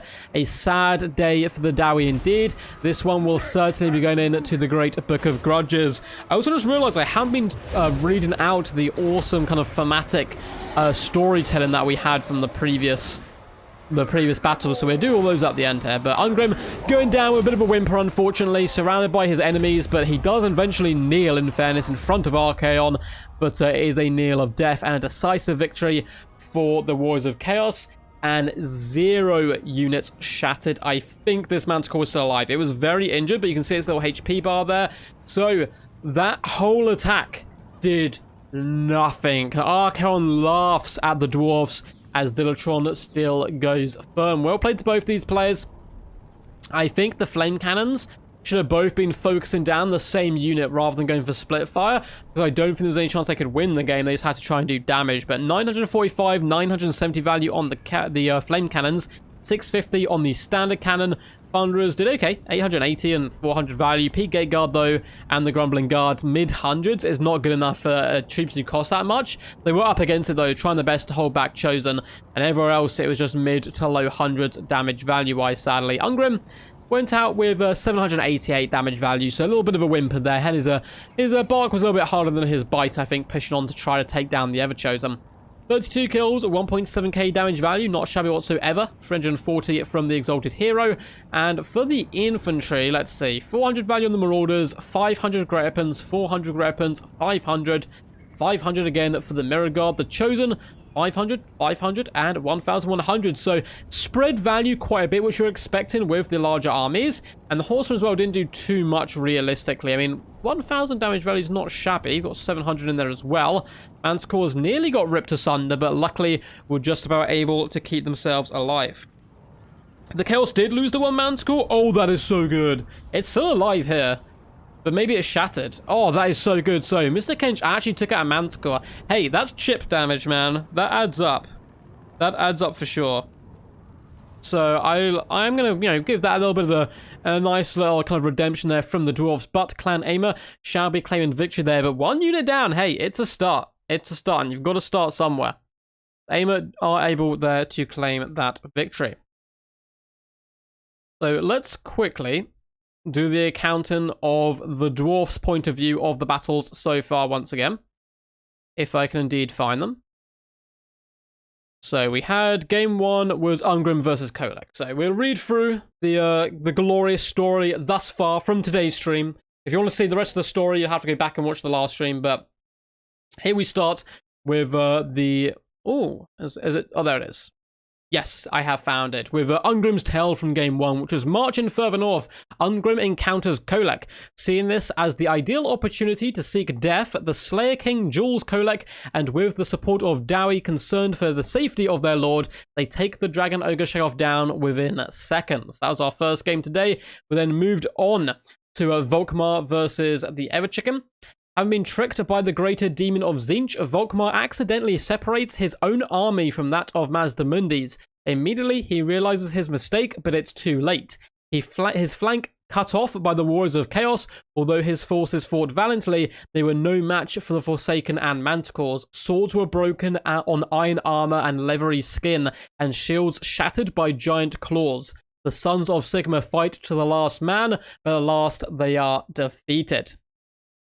We then had the glorious game between Mazdamundi and last battle, taken on the Saphrael himself, which was noticing the departure of his ally. Mazdamundi quickly realizes that his ally has been deceived and rushes over, only to see Chaos regrouping on the field over the corpses of the Empire soldiers. With swift blows and terrifying beasts, Mazdamundi routs the Warriors of Chaos and marches north to join his allies against the Ever-Chosen. Glorious stuff, glorious stuff. So, let's see if I can find the next one. I feel like that's... Yes, there we go. Cool, we perfectly found it. So for the battle we've just had, this again is the encountering from the dwarves. Apart from Thorgrim, who is still struggling to break Sigvald's siege of the Drak, the rest of the remaining Order factions have begun their hunt for Archaon. Clan Drakebeard encounters Archaon first. The forces of the Everchosen are massive, both more elite and more numerous, but the Dowie are determined to fight to the last. True to their Slayer oath, they battle inexhaustibly, never wavering until the last of them fell. Ungrim and his Slayers finally met their doom that they sought for so long, but the hosts of Chaos did not leave unscathed either. Ungrim fought to the end as well, which I'm going to say is a bit of a win for him. So awesome stuff. Awesome stuff there. GG, beautiful game. That was an awesome game for sure. The Manticore got shattered. Yeah, the one Manticore got shattered, which is nice. An Orngun may have been better. An Orngun could have done good work. I think the flame cannons were just attempting to kill as many enemy infantry as physically possible. I think that was their main way. This is a fun format. It's a very fun format. It's very fun. Oh, that's cool. So the ultra fun players, if they lose units, they can reinvest that money into spells, items, and mounts. That's very cool. So their lords kind of become more and more powerful. If the lord dies, he's replaced by their basic lord. Okay, that makes sense. That makes a lot of sense. So, let's quickly load into the next one, which is going to be Mazdamundi now taking a go. So he saw Ungrim fall. He's like, oh, damn dwarves always get themselves into traps. If you want a job done, send the lizard. And he's going after Archaon himself. We'll see if they're able to take down more of Archaon's forces now. Because, I mean, one Manticore is a scratch. But they seem to start to add it up a little bit. Dread Sorin has potential as well in this matchup, just to eat an exotic hero or eat a Manticore and kill it instantly if it gets too close. So that's going to be quite nice, but apart from that, there's a lot of horsemen and horse masters here, which is going to be a little bit rough for the Dino forces. Ah, so a little bit of my drink there. It looks like, are they playing on the same battlefield? No, so they've been, oh no, they're playing on the same battlefield, I believe, right? I think we played on this one, and the dwarves held the high ground here. But looks like this is Archaon's hiding ground. Just a recap of the forces super quickly, because I think they have to play the same builds every time pretty much. We have the double Goblin Riders as well as the Skink main battalion here. The Skink Chief up in the sky, so you can certainly poke down the enemy. Ark of Sotek, Lord Mazdamundi coming in with Ruination, Banishment, Net, and Apotheosis. The Shredder of Illustria, the bestest of boys. Give me a little pat on the head for him. Looks like he's enjoying that quite a bit. A little bit of a neck scratch there as well for Mazdamundi's Zlak. And we also have the Chameleon Skinks up in the front. For the Force of Chaos, it is a bucket ton of skirmish cav in the front and a very wide formation made up of a mixture of Chosen, Chaos Warriors, Mirror Guard, and Marauders. Pretty much all with great weapons apart from some of the marauders on the far flanks. We have one Manticore up in the sky now, only the one unfortunately. The Exotic Hero is now on a Manticore as well, so I assume he was on horseback before. And then we have Archaon, the Everchosen, and he's upgraded his spells as well. So he has Fireball, Cascade and Fire Cloak, Burning Head, and Piercing Bolts of Burning. So adding more spells to the slaughter should certainly be some good fun. And Piercing Bolts of Burning actually destroys stuff like Shredders. An overcast Piercing Bolts of Burning on the Shredder would do horrendous amounts of damage. But it's if you can land that shot without having a net active, which is kind of the the problem there. Oh, sorry about that, guys. Just swallowed my the wrong way there. We do get a big fat Nev Amantok go down on the Horse Masters. Gonna see a Banishment and Ruination come down. I like this play. We saw it from Dr. Jellyfish earlier on anyway, and it worked wonders there. Looks like Horseman taking quite a beating. Love to see a Banishment go down as well. Chameleon's doing some nice counter skirmish, and in comes that Banishment. It is ripping its way through the Horseman now, pinned in by the magic. My god, so much damage coming in on those horse units. 2 units broken already. The Skinks as well looking to run them down and finish them off for good here. The Code of Sotek driving in hard. Mirror Guard looking to counterpunch where possible. 1 unit of Horseman has already shattered, so the Lizardmen already matched what the Dwarfs were able to accomplish much quicker, though I would argue Horseman a bit cheaper than a Manticore, but 2 units shattered already. Fantastic start for the Dino forces. We do see a Piercing Bolt of Burning come down. Shredder, watch your head, buddy. Watch your head. That's going to hurt so much, and he actually does turn away, dodging the Piercing Bolt of Burning. That is such a clutch play, and he's moving towards the Everchosen. We don't need reinforcements or allies. We have this ourselves, he roars, or at least that's probably what Mazdamundi's roaring. Skink cohorts as well as the Colin Riders chasing down enemy skirmish cav, which is certainly a good idea here. Skinks just trying to circumvent the majority of the enemy infantry. Shredder of Lustria is just walking through tides of the enemy, whipping his head back and forth, sending Warriors of Chaos flying. Javelins continue to pour in on Lord Mazdamundi. Shredder's like, get over here, I'm hunting you down. Going after Archaon there, who's popped Cascade and Fire Cloak, so he probably wants to turn and fight this right now. Children of the Old Ones comes in, and the big Shredder, I would probably try and assassinate an Exotic Hero or something. I think he'd have certainly good potential there. Snake shots come down on the Chaos Warriors, doing some nice work. The Horsemen are really raining shots in now on the big single entities as the Lizardmen start to run a little bit out of steam. We have Common Riders attempting to pin in some Horsemen and maybe bring them low for good. Skin cohorts falling back. We also have Colwyn Riders. All these units can muster their forces once more. The Shredder, though, and Lord Mazdamundi really getting surrounded now. There's elite units here, and we are about to get yet another Piercing Bolts of Bullet. I really want to see this hit and how much damage it's going to do. Hopefully, it's Overcast. I don't think he's going to have enough Winds of Magic to Overcast it anymore. But, yeah, look at that damage. Oh, my God, that is disgusting. Imagine if that was Overcast. It might have, like, one shot, or not one shot, but, like, broken the Shredder there. Lord Mazdamundi's barely holding on. The Shredder's doing a decent job as well. We're about to see yet another Ruination come down on the Horse Masters. This time well dodged by the Warriors of Chaos play. Although I say that, their shots kind of pass through them, doing some okay damage. Looks like Chaos Warriors are terrified, but they're not shattered, which is quite important to note. Lord Mazdamundi certainly wants to see to that. Shredder of Lustria is also up to 30 kills, though he is now being whittled down from afar from the Marauder Horsemen. We have more Chameleon Skinks returning up in the skies. Look at this. The Skinks are like, get back here, please. I don't want to keep running. It's been a run down, and the Horseman, yeah, the Skirmish Cav should be able to finish that off there in the distance. And it does look like once again the Shredder is going to flee. He's just had enough. He doesn't really want to be a part of these wars.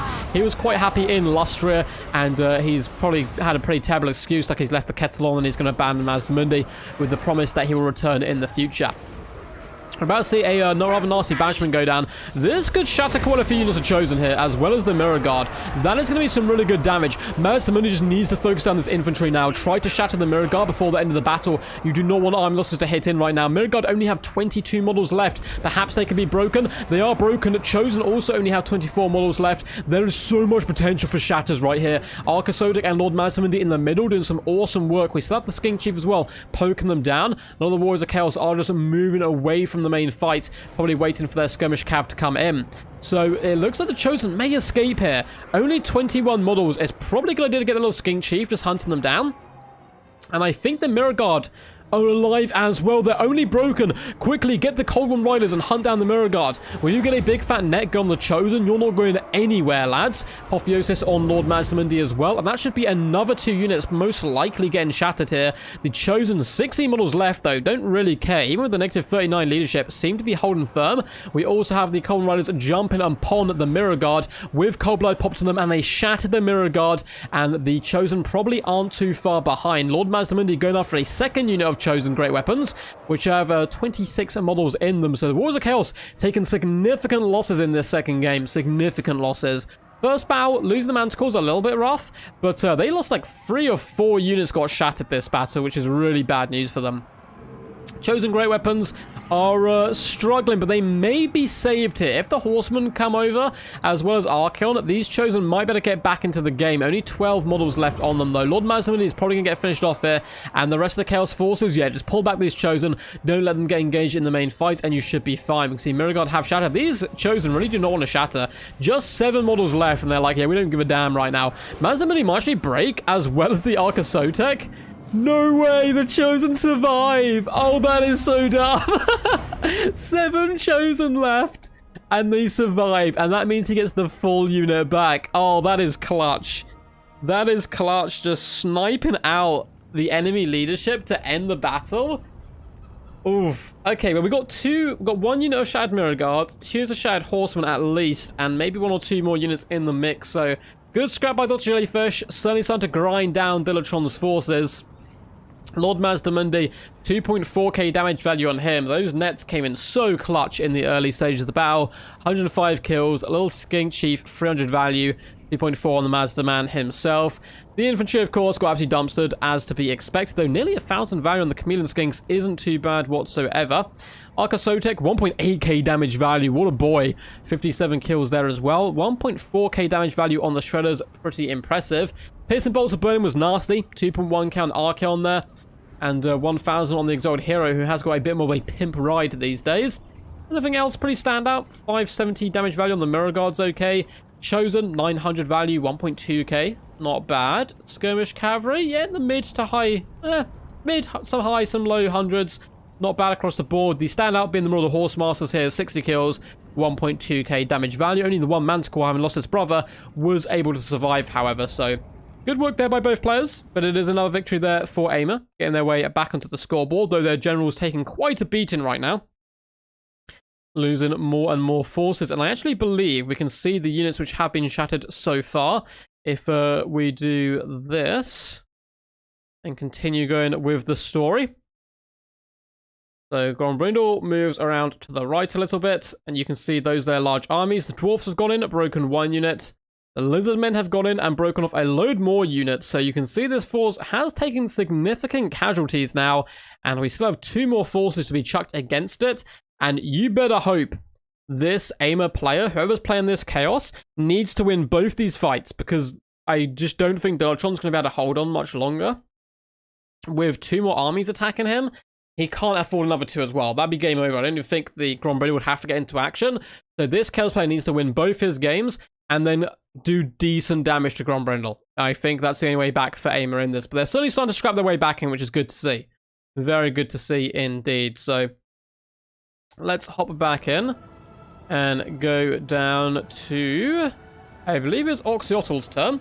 Before then, let's do our glorious reading. Sadly gotta go, says Blackthorn. Thanks for the stream. GG's and great effort by AIMA and Sons of the Mountain. Really cool tourney. Yeah, I've been enjoying it, man. It's been super fun. Yeah, that was a clutch piercing bolts for sure. For sure, very, very clutch stuff. So, I was going to do something before we started, and I cannot remember what it is. So maybe we will just load in. Oh, the story. There we go. We can continue with our story. So, Mazdamundi's legions were the next to take on Archaon. Without even moving a finger, he cast spells that shatter mountains and killed legions. However, no amount of magic could hold back the warriors of chaos. One by one, the Lizardmen fell under the great axes of the Chosen, and Mazdamundi was forced to teleport himself back to Lustria to escape what would have been inevitable death. He put up a good fight, though, taking down quite a few of the enemies, and doing some decent damage there. So I've been impressed so far with Mazdamundi. And let's load into the next game as Lizmen once again going to be chipping away against Dilatron's forces. A little sip of my drink just to keep me alive. That be the good stuff. And it is for Poland playing with the mighty Lizmen, who actually have the name Duchy Pohawks, apparently. I guess that's in Polish, which is a pretty cool name. And let's see what they have on the cards for us. So a little bit more of a skink-themed build. We do have a load of Terran Riders up in the sky. It's going to be very good at chasing down routing troops, which I like to see, with Oxyotl as well leading the battle line. We then have Cohort of Sotek and Saurus Warriors. This color scheme is freaking badass as well. Like the dark evil kind of brooding color scheme of Oxyotl is pretty damn awesome to look at. We've got Red Crested Skinks, an Arc of Sotek, in fact 2 Arcs of Sotek, and the thunderous one. My boys never look so beautiful. Let's give him a little neck scratch to let him know. I haven't seen him in quite some time. Happy to see him in action. Skink Priest has a Manticore summon of his own and Flock of Doom. Might not be a bad idea to try and shatter the enemy Manticore in the sky. And we've already seen this Warriors of Chaos build, so I'm not going over it too much. Big battle line, load of great weapons, Chosen, Marauders, and Chaos Warriors mixed in. Only 4 Horsemen now, having a couple of them shattered last battle. Exalted Hero up in the skies.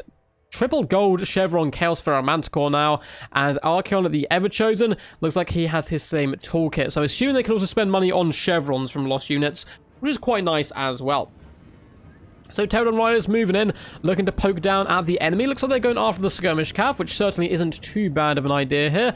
The other Pterodons are floating around, up to no good. Going to start pulling back a little bit and trying to escape the wrath of the Horsemasters, Horsemen, and those pesky Manticores.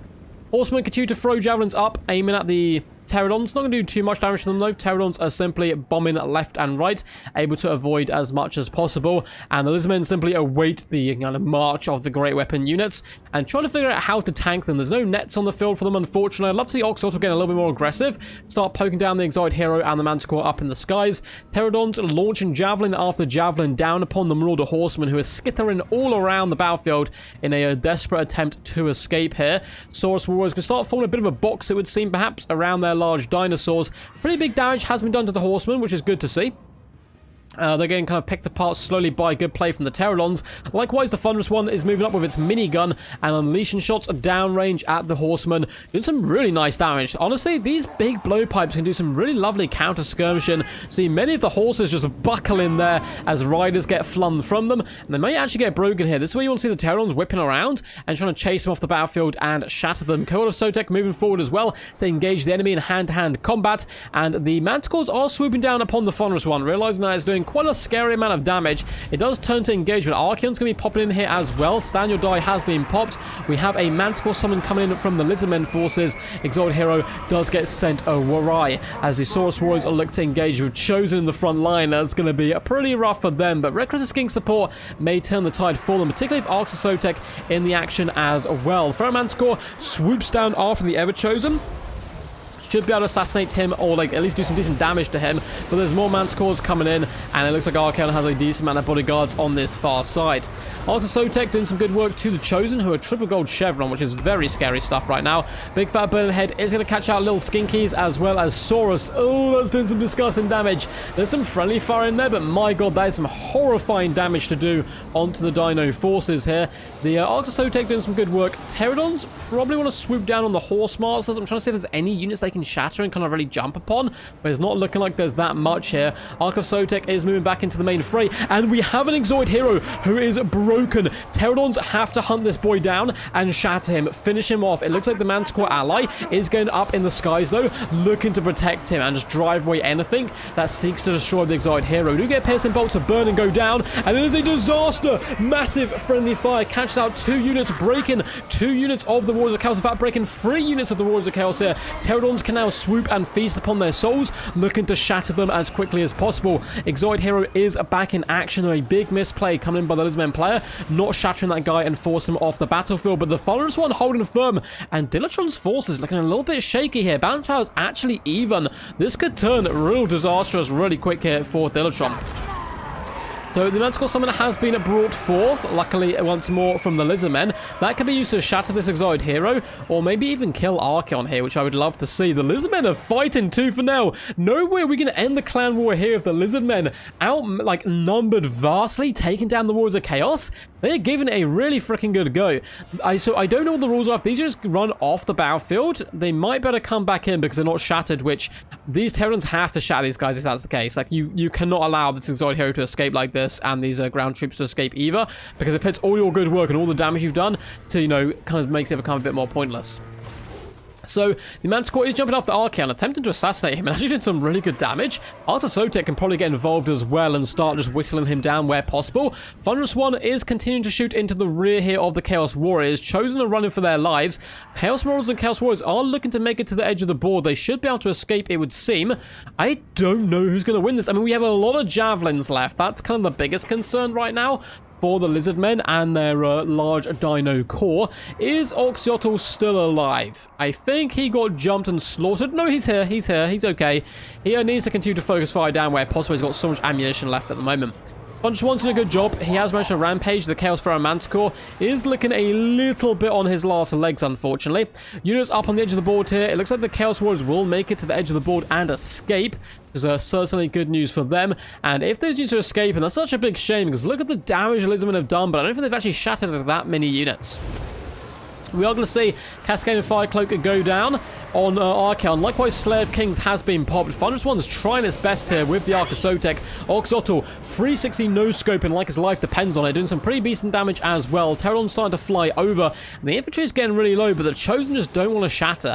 20 models left on this one. The other one doing fine. Loads of units are breaking, but they're not being finished off and killed for good. We still got a lot of Pterodons who can fly around and do some pretty decent damage, though, and hopefully break off those routing units. Unfortunately, Thunderous One goes down, and the Arc of Sotek gets dealt with. That's kind of the power of Archaon here. Coming with the Slayer of Kings, he can really slap those dinos up pretty damn scary style. The Pterodons are going to be going after the Chaos Warriors. We are going to get a big fat Flock of Doom go down, which is quite nicely cast there on this unit of Chosen, who only have 440 HP. Might be enough to finish them off. Oxyotl as well is just kiting back, trying to get as much damage as possible. Pterodon swooping, trying to finish off this unit of Chaos Warriors, but they do not want to shatter. Only 17 models left. They care not. And it looks like the Lizardmen have started to run out of steam. A very valiant effort, though, from For Poland. He had a chance of winning the fight, which is crazy this early in the clan war to take out the enemy general like this. Oxyotl is running away and just trying to kite where possible and buy time for his units to shatter more of the Warriors of Chaos troops. Big Fat Burning Head is going to catch out the Red Crested Skinkeys. That's going to do a decent amount of damage. Oxyotl likewise has been caught here. Pterodons are starting to come back into the fray. We're probably about to see another Flock of Doom come down. And that is going to catch a decent amount of troops here. I think that I would have dropped it on this unit of Chosen just to try to shatter them. I think that would have been the slight better play. Arc of Sotek, unfortunately, waddles back to Lustria from once he came, and that is going to be GG's. Good night, sweet prince. A valiant defeat for sure. Really good scrap coming in from the Dino Boys, but alas, it was not quite enough there in the end. Awesome game, though. Very awesome stuff for sure.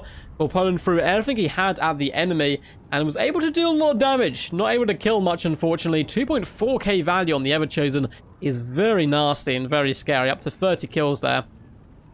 The Marauders and Infantry did okay. Nothing too crazy. Chosen 1,000 damage value, 1,100, 300. They put on a good show. The Chosen put on a good show for sure. Skirmish Carry did okay. I mean, the Marauder Horsemasters, 1.2k damage value and 791.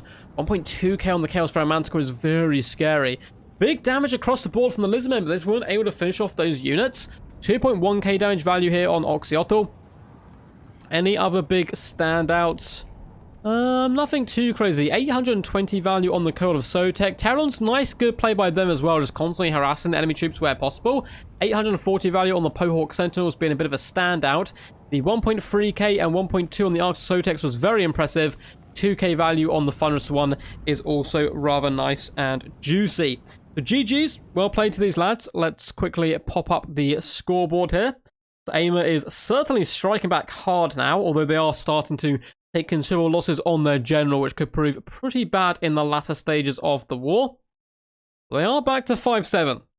They are indeed back to 5-7. So let's quickly read out the glorious descriptions. I believe these were all written by Grombrindle, so it's the kind of encounters from the dwarf point of view. Oxyotl was the next to advance with his legion of pterodons. He harassed and outmaneuvered the Everchosen, however, darts only bounced off the heavy plate armor of the Chaos Warriors, and Oxyotl eventually found his forces cornered by those of Chaos. The Skinks were butchered without mercy. Awesome stuff. Awesome stuff right there. And let's take a little quick look and see if any units were actually shattered there. And continue with our clan war. So Oxyotl jumped in next. Let's see how much he did. So he jumped in, and it looks like didn't kill anything, sadly. And next we will have the mighty clan Ungrim to push in and attempt to do a little bit better. So it's not over yet for AIMA. If they're one Warriors of Chaos army left in the field, and defeat the dwarves in the Empire and take a big chunk out of Grombrindle, and if the Everchosen doesn't lose any models here, then their last fight should be a pretty epic showdown. It should be a pretty epic fight, which would be really awesome to see. I'm going to take like a 2-minute break here, guys, while I have a glass of water and we can get ready to load into the next game. And it is going to be Belegar versus Archaon. So this is the last, at the moment at least, of units which can attack Archaon. And it is going to be Human Boy Yes's clan Ungrim taking on Dilatron. One of the infantry units broke. Don't know which one. Oh, maybe one broke. That's kind of cool. Or shattered. Mr. Nerface says, I think if we do a war like this again, the best strat would be to bring a ton of heroes on the Ultra Funds player. Then you can buff them like crazy once you lose some units. Oh yeah, that's a good idea. Bring like as many heroes as you can. Lord, bring them cheap. Bring cheap lords, cheap heroes. And then as you lose troops, you can just kind of keep like buffing them, which would be really awesome. Yeah, I think that'd be a really good idea, Nerface. I agree. Major Moolah, how are you? Says, hey peeps, blood for the blood god, bread for the breadcrumbs. I agree 100%. 100%. We've got time for 1 or 2 more games. I think after this game, it'll be back to like a standard pitch battle. So we'll probably do one... let's see. So, overall, I think we have 17 games to cast. We did 6 on part 1. We've rattled through them super quickly today. Super quickly. We may stop at 13, and that gives us a nice number to do afterwards. 1, 2, 3. Yeah, we get the 4 replays. Should be good enough for a part 3 of the stream. So I can only stream to 8 today. We're not about to get through the whole thing. We'll probably do part 3 next week, same time, Wednesday, at like 6 PM, and we should have enough there to finish off the clan war. So this next battle should probably be the final battle of the stream. It's been a lot of fun so far. A little bit more of my drink. A little bit of a sip. Yeah, have a little bit of a bread break. Just make sure I can save my voice because we're doing a lot of surprises for you guys over the next couple of days. We are going to be back to Warhammer Free Action tomorrow. And I'm sure you guys can guess and speculate stuff of what we're going to be showing, but I'm very excited. I may be doing a collaborative stream as well with Turn and Anticity, but I might not stream my point of view. I might do a stream later in the week and just power videos for the next couple of days. But it's all exciting stuff for sure. You guys are going to be hyped. But it's been good though to bounce back to Warhammer 2 and have some pretty awesome games here showed by both the clans. So let's see if Belegar can bring low Archaon. Again, I think Dwarves are going to be quite poor in this format and actually taking down enemy units and shattering them. We saw that the Lisbon were a little bit more successful in that. Colin just screaming Kislev. I can't wait for all the Kislev stuff. Kislev, thematically, probably my favorite of all the new factions we're getting. Apart from, of course, the Great Secret Duck Army that I'm assuming CA are going to release at some point. Although I guess Tzeentch is relatively close, right? Tzeentch is relatively close. Last little sip of my drink. And let's hop into this. So the Dwarfs, so we won't go too much over the Chaos build because we've seen this the last couple of times. If you have really hopped in for some random reason now and you're a bit confused, it's a load of great weapons, Chosen, Marauders, Basic Warriors, some Skirmish Cavalry, a pimped up Exalted Hero, Gold Chevron, Chaos for our Manticore, and Archaon the Ever-Chosen, coming in with Fireball, Cascading Firecloak, Burning Head, and Piercing Bolt, so burning with all of his goodies. Now for the Dwarfs, Belegar was one of the first to take to the battlefield, actually, and do some pretty decent action in this clan war. And now he's kind of like one of the last ones to attack Archaon, which is kind of funny. But I guess you Dwarves, they've got to take a while to get there. Load of cannons. Oh god, we've got one cannon, one organ gun, then another cannon, and an organ gun. So 2 organ guns, triple cannons. My god, this is a hog wild build coming in by Human Boy. Minus a blasting charges, a load of cheap and cheerful dwarf warriors. We have Belegar leading the battle line, Thunderers as well. Dwarf warriors and grey weapons making up the back line, Dragonback Slayers and Slayers holding it down as well. This has got the potential to be very interesting. The organ guns and cannons might be able to break off the horsemen and shatter them really quickly with good focus fire. Like, I would get, yeah, probably 3 artillery pieces shooting 1 horseman, and actually maybe even all of them. Just try to shatter these units, because if they break, of course, they could simply come back in the next fight. So you really want to do massive damage. And you see both units are broken. Neither have shattered just yet. Cannons want to continue pounding these units. This unit, oh my god, took so much damage. And negative 65 leadership. How have they not shattered? They're just fleeing, looking to come back and fight another day, perhaps. Big cannon shot goes in once more, and they have shattered. So the dwarves have already outdone their previous player and able to shatter a unit off the battlefield, which is really good play instantly here.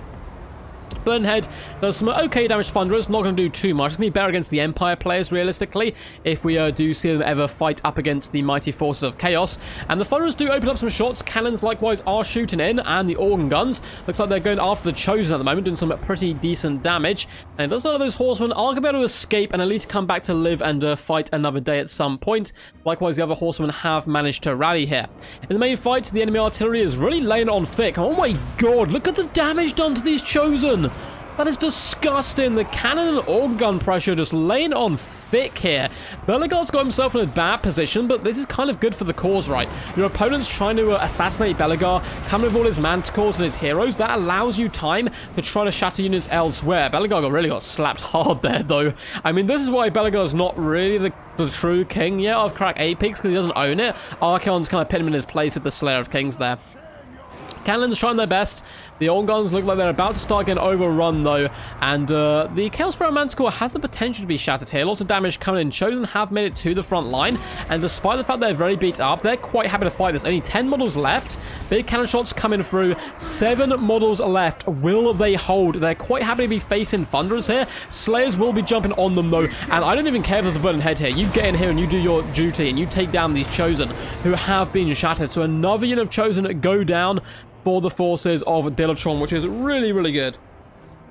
Really, really good play so far by Human Boy. He's shattered 2 units of Dilatrons. Chaos Pharaoh Manticore is rampaging, perhaps able to bring it down here if the Slayers can beat it down. Looks like instead he's trying to finish off this unit of Chaos Warriors, though, down to just 12 models there. Cannons are loading up the shots. Smaller horsemen are launching javelins at the Dragonback Slayers, doing some nice work. Dwarf Warriors are engaged with Chaos Marauders all over the battlefield, and they're trying to hold back the great weapons, which isn't going too well for them. They're very bloodied and just struggling. They're pumping their fists, though. They knew they were going to die. They knew this was a suicide mission. It didn't stop them from taking it. A unit of Chaos Warriors has also been shattered. A lovely play. That is 3 shattered units that at least I have spotted so far. Belegar is about to be executed, though, the exiled hero, dragging him off the edge of the board and dumping his lifeless corpse as a message to anyone who else would dare challenge the Ever-Chosen. Horsemen are running over the cannons. Lovely Burning Head is going to catch out the Slayers as well as some Thunderers here. Archaon hops on top of the cannons, and it looks like the Dwarves are in a pretty abysmal situation right now. If a single cannon gets online, though, shoot this Manticore. It has 384 HP. You can see the cannon crew pumping those dwarvish legs to get back to their cannons. We need some shots all over the battlefield. They're trying to get back on. They are fine. The cannons have been loosed, and the Chaos Pharaoh Manticore is able to swoop underneath, and it is juking it back and forth like its life depends on it, because its life does indeed depend on it.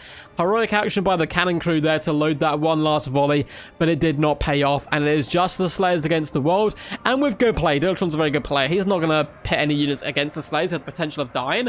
He's just going to finish them off and beat them down with overwhelming numbers and just finish off the Slayers here. So Chosen doing a good job there in the middle, and it looks like more Chosen as well going to be able to kill the Dragonback Slayers. But a really impressive performance all round, I think, there by the Wars of Chaos player and the Dwarf player. It did come down to a valiant defeat in the end, but we lost quite a few units. So I believe we lost 1 unit of Horsemen, got shattered at least. It looks like it was the Horse Masters, plus a unit of Chosen got killed to the last man, plus a unit of Chaos Warriors. That's some big losses being taken from Dilatron right now. He really needs his homie. I don't know who it's left on the AIMA side to win his engagements now, because otherwise it's certainly going to be all over. So well played, Human Boy. Did some good damage. Obviously, Belegar didn't get that much damage of value, unfortunately. Miners did okay. The Dwarf Warriors as well fought valiantly, but nothing too crazy on their behalf. Looks like the Slayers got 370, 170 value. Yeah, nothing really got much value here, apart from assuming the Artillery, which got 820 value, 759, 722, 703 value, and the Orn Guns, 1.3k damage value, and 820. It was just all about focus fire. Like, Human Boy didn't do the most damage in the universe, but he focused units, and that's my goal. I'm not going to win this battle. I'm just going to shatter, shatter, shatter, and weaken up my opponent for future conquests. As for the Warriors of Chaos, the Ever-Chosen got 978 value, some well-placed burning heads there. 730 as well on the Exiled Hero isn't too shabby. And elsewhere, you know, the infantry did okay. Mid-hundreds, 1.5k, bit of a standout there by this unit of Chosen with 137 kills. The others getting 8 kills and 18, 640 and 157 damage value. And Horsemen getting obliterated as expected, in fairness, up against the Dwarfs. Manticore barely clinging on to life, 670 damage value. Now, that was a quick game. So, do you guys want to see one more battle before we close out the stream? You want one more? I think it'll be a standard battle. So that is all the forces that the Force of Good, at least thus far, have been able to muster up against Archaon and the enemy general. But we now have Thorgrim versus Sigvald, which is very important. The Plague Penguin has to win this. He really does. Otherwise, I think it's clan war over. I think Plague Penguin, the hopes of his people currently lie in his hands. Let's update the scoreboard. It is now only 6-7 away. But remember, the wins doesn't determine who's doing better in the clan war. I would still say Sons of the Mountain have quite a big advantage here. Quite a big advantage at the moment. So, awesome stuff so far from these lads. Just checking my Discord. Looks like we're all good in the hood.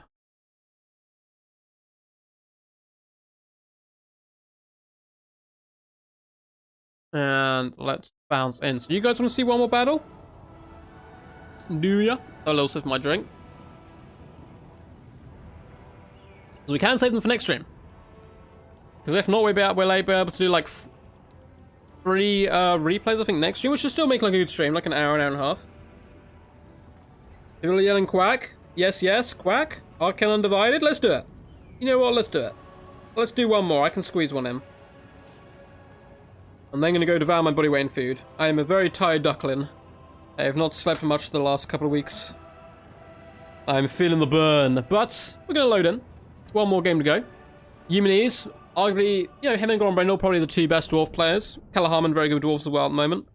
In the my player scene for Warhammer 2. Plague Penguin, though, very scary foe. Plus, I think dwarfs do struggle a little bit against Chaos, and Sigvald is going to be a nasty boy indeed. I do think Sigvald stands a pretty good chance of getting in here down and dirty and overwhelming the Ironbrow Expedition Force.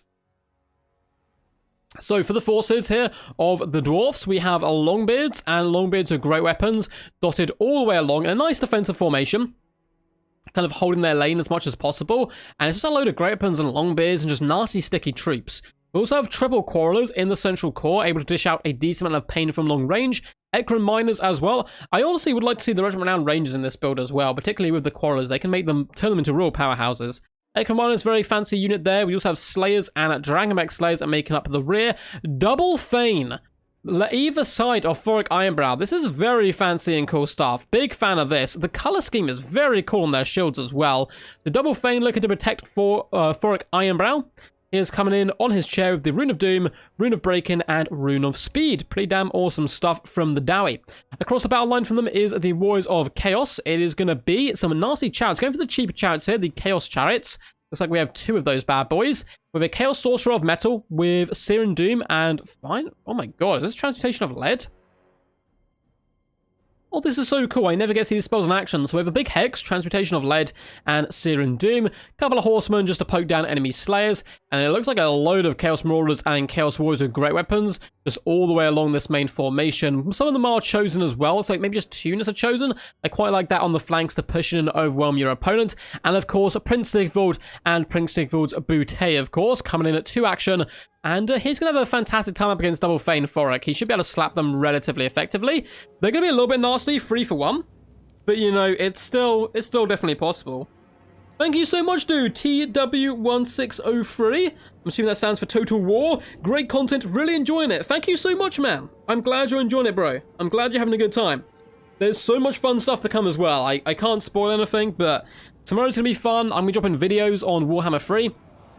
I think I most likely will be on... I'm assuming Turn's going to stream his point of view. That's why I'm probably not going to stream mine of an event we're hopefully going to be doing tomorrow. There's going to be, like, a load of cool stuff. A load of cool stuff. I'm very excited.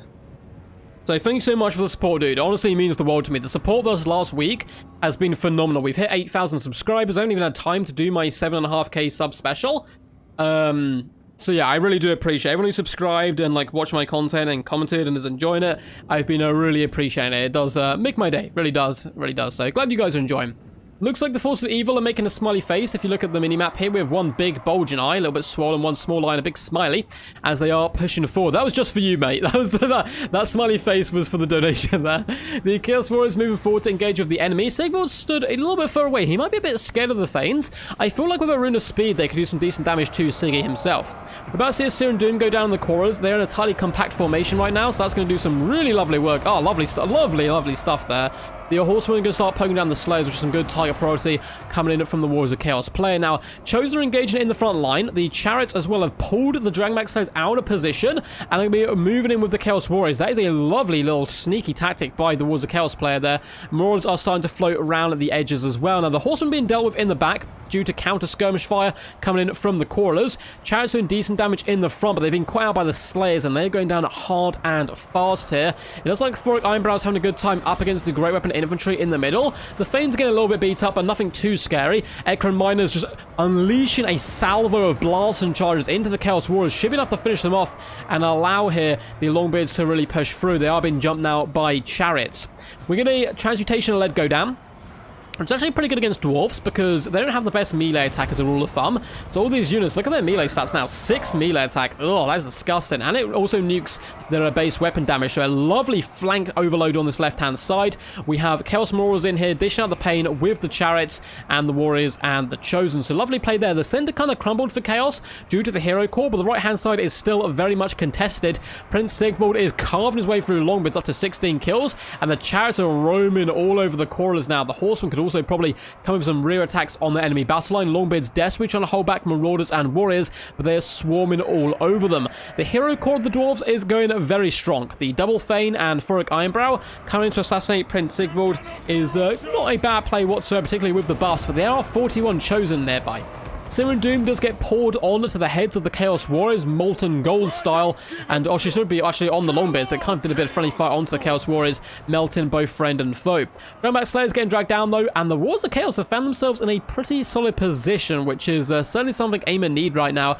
They need these Warriors of Chaos players to really perform well, and he's certainly doing a good job so far. Chosen, not the best engagement for them up against Slayers. They'll win it, but they will take considerable damage. Looks like Chariots as well as Javelins are being launched in to try to help mitigate the losses there down on the midpoint of the battlefield. Volkmar Brow's taking significant damage. Likewise has the Thane. Prince Sigvald is running away though. He doesn't want to duel at all. He's like, nope, I'm getting the hell out of here, guys. The Chaos Warriors are beating down Longbeards doing a decent job. Likewise, Marauders holding pretty firm considering they're up against rather elite units in the Longbeards and the Great Weapons, but the Chariots have been supporting, running them over, and also been a big pain in the butt. We get a big fat transmutation of lead go down, counteracted instantly though by the Rune of Doom, so they're going to be losing the 30% base weapon damage, but not losing the melee attack. That is a really lovely, snappy decision making coming in here by the Dwarvish player to try to counteract this where possible, but it looks like the Chaos Warriors are still going to drive through, and likewise the Horsemen are applying a lot of pressure here. In the main fight, Chaos Marauders are getting dragged down by Ekron Miners, but a nice little central kind of core has formed up around Prince Sigvald here in the form of Chaos Warriors Weapons and the 24 Chosen. In comes the Double Thane then for Ironbrow. Now is the hour to bring the pain to Prince Sigvald. If you're going to kill him, now probably would be the time to do it. Chaos Chariots continue to bounce around on top of the Crawlers and the Longbeards, doing some decent work here, and it's looking pretty open. I would say the Warriors of Chaos certainly have a big advantage though. They seem to be winning on almost all fronts, so 54 Chosen as well. That is disgusting in the late game to come back in. We still have the Skirmish Cav as well, who of course isn't doing the most damage to what remains, but they can certainly chase down troops and finish them off when they're routing. Prince Sigvald is going toe-to-toe the Thanes now. He's feeling pretty untouchable right now. He is coming in with his Stand or Die and Slippery. Shield bashing this Thane, and the Thane's just not having a good day whatsoever. Thorgrim Ironbrow does charge him in the rear, but not before one of the Thanes has been dealt a killing blow. Rune speed does go down, buffing up all these troops, and the Longbid support nearby. Perhaps there is hope. The Thane has been assassinated. The one Thane plus Thorgrim Ironbrow going on against Prince Sigvald. Heroic killing blow is popped on him, but with the Rune of Speed on the other two. A close scrap going on between these lads in the middle. Thorgrim Ironbrow is doing some damage. Prince Sigvald's down to about half HP now. There is a lot of Chosen nearby, and if they get their mighty cleaving axes onto Thorgrim, it will be GG, game over. Longbeards get run over a bit by Chaos Chariots elsewhere as well. Chaos Sorcerer is alive. He's dueling Longbeards, not really where he wants to be, but everywhere else on the battlefield, Warriors of Chaos are dominating. Just dominating. Ungrim miners are being chased off by 53 Chosen. It looks like the Hero Core has been able to stabilize and actually hold firm, shattering and breaking the enemy, screaming oaths of just vengeance and disgust as such cowards for running away.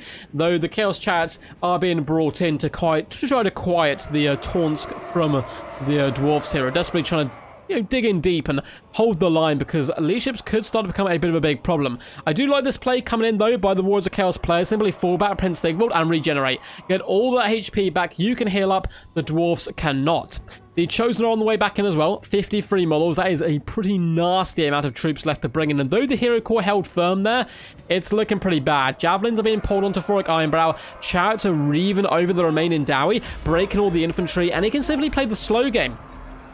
Thorgrim Ironbrow, it's got 1.7k HP. That doesn't matter. Just use up all your javelins, try whittling them down, and then you can focus down the Thane. Looks like arm losses unfortunately do set in, and AIMA strikes back once again. A glorious victory for the Warriors of Chaos, and that is a one-on-one fight on that left-hand flank. It is a one-on-one fight, which is very good to see indeed. So well played to Humanese, well played to Plague Penguin. Good close game from the lads, but in the end, the mighty Plague Penguin, the diseased of all penguins, is able to secure victory.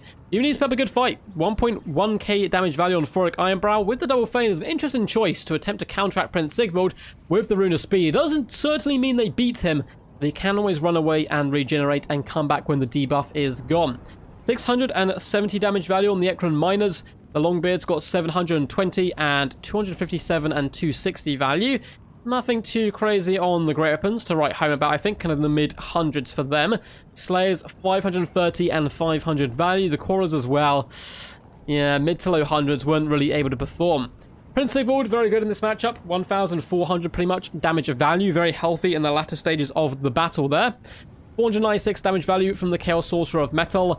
And yeah, the Great Weapons did pretty good. 1.3k value on the Chaos Warriors there of 96 kills. 1.3k value and 155 on the Chosen. Man, those Chosen and Great Weapons did such a good shift. I like combining them with the Plague of Rust. That's, oh no, with the Translation of Lead, sorry. That really allowed them to dig deep. The other infantry fared pretty good. Chosen, 1.2k value and 122 kills. Lovely stuff. Lovely, lovely work. Chariots, 800 and 850 value, but they're also here for backline harass and just pin your forces onto the back, enemy force onto the back foot in a bit of disarray.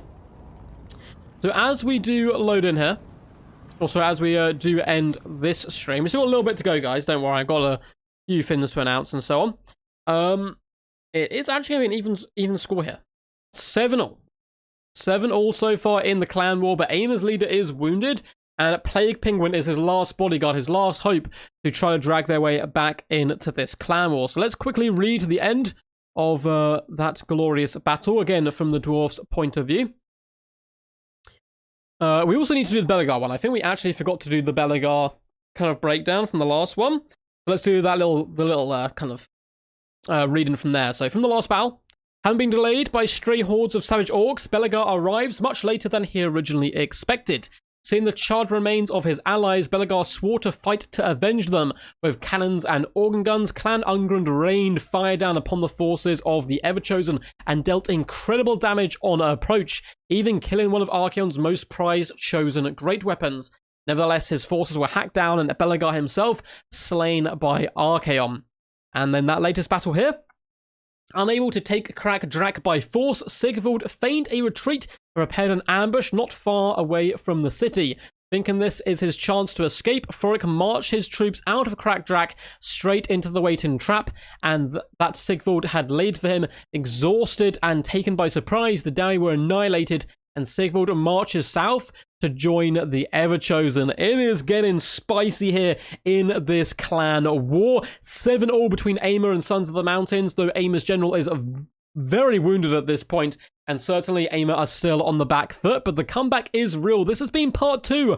Part 3 shall be done next Wednesday on live stream once again. So awesome stuff by both these players. Hope you guys enjoyed the live stream. It was certainly a load of fun to cast here. I'm now going to try to push you guys on to another, or do a little bit of a raid to another YouTuber. I'm about to drop a video as well, so feel free to check out the video. It's not going to be super useful for you experienced guys in the multiplayer scene, but it is largely going to be about how to upload, or no, how to send videos to casters, and it will work the same way for Warhammer 3. So if you're looking to get stuff cast on YouTube channels, myself, Turin Darv, Logic, all the cool guys, there's a load of us like glorious streamers out there. This is going to be how you do it. So I'm going to drop a little tutorial on how to do that. But apart from there, let's go see if anyone else is streaming Total War Warhammer. It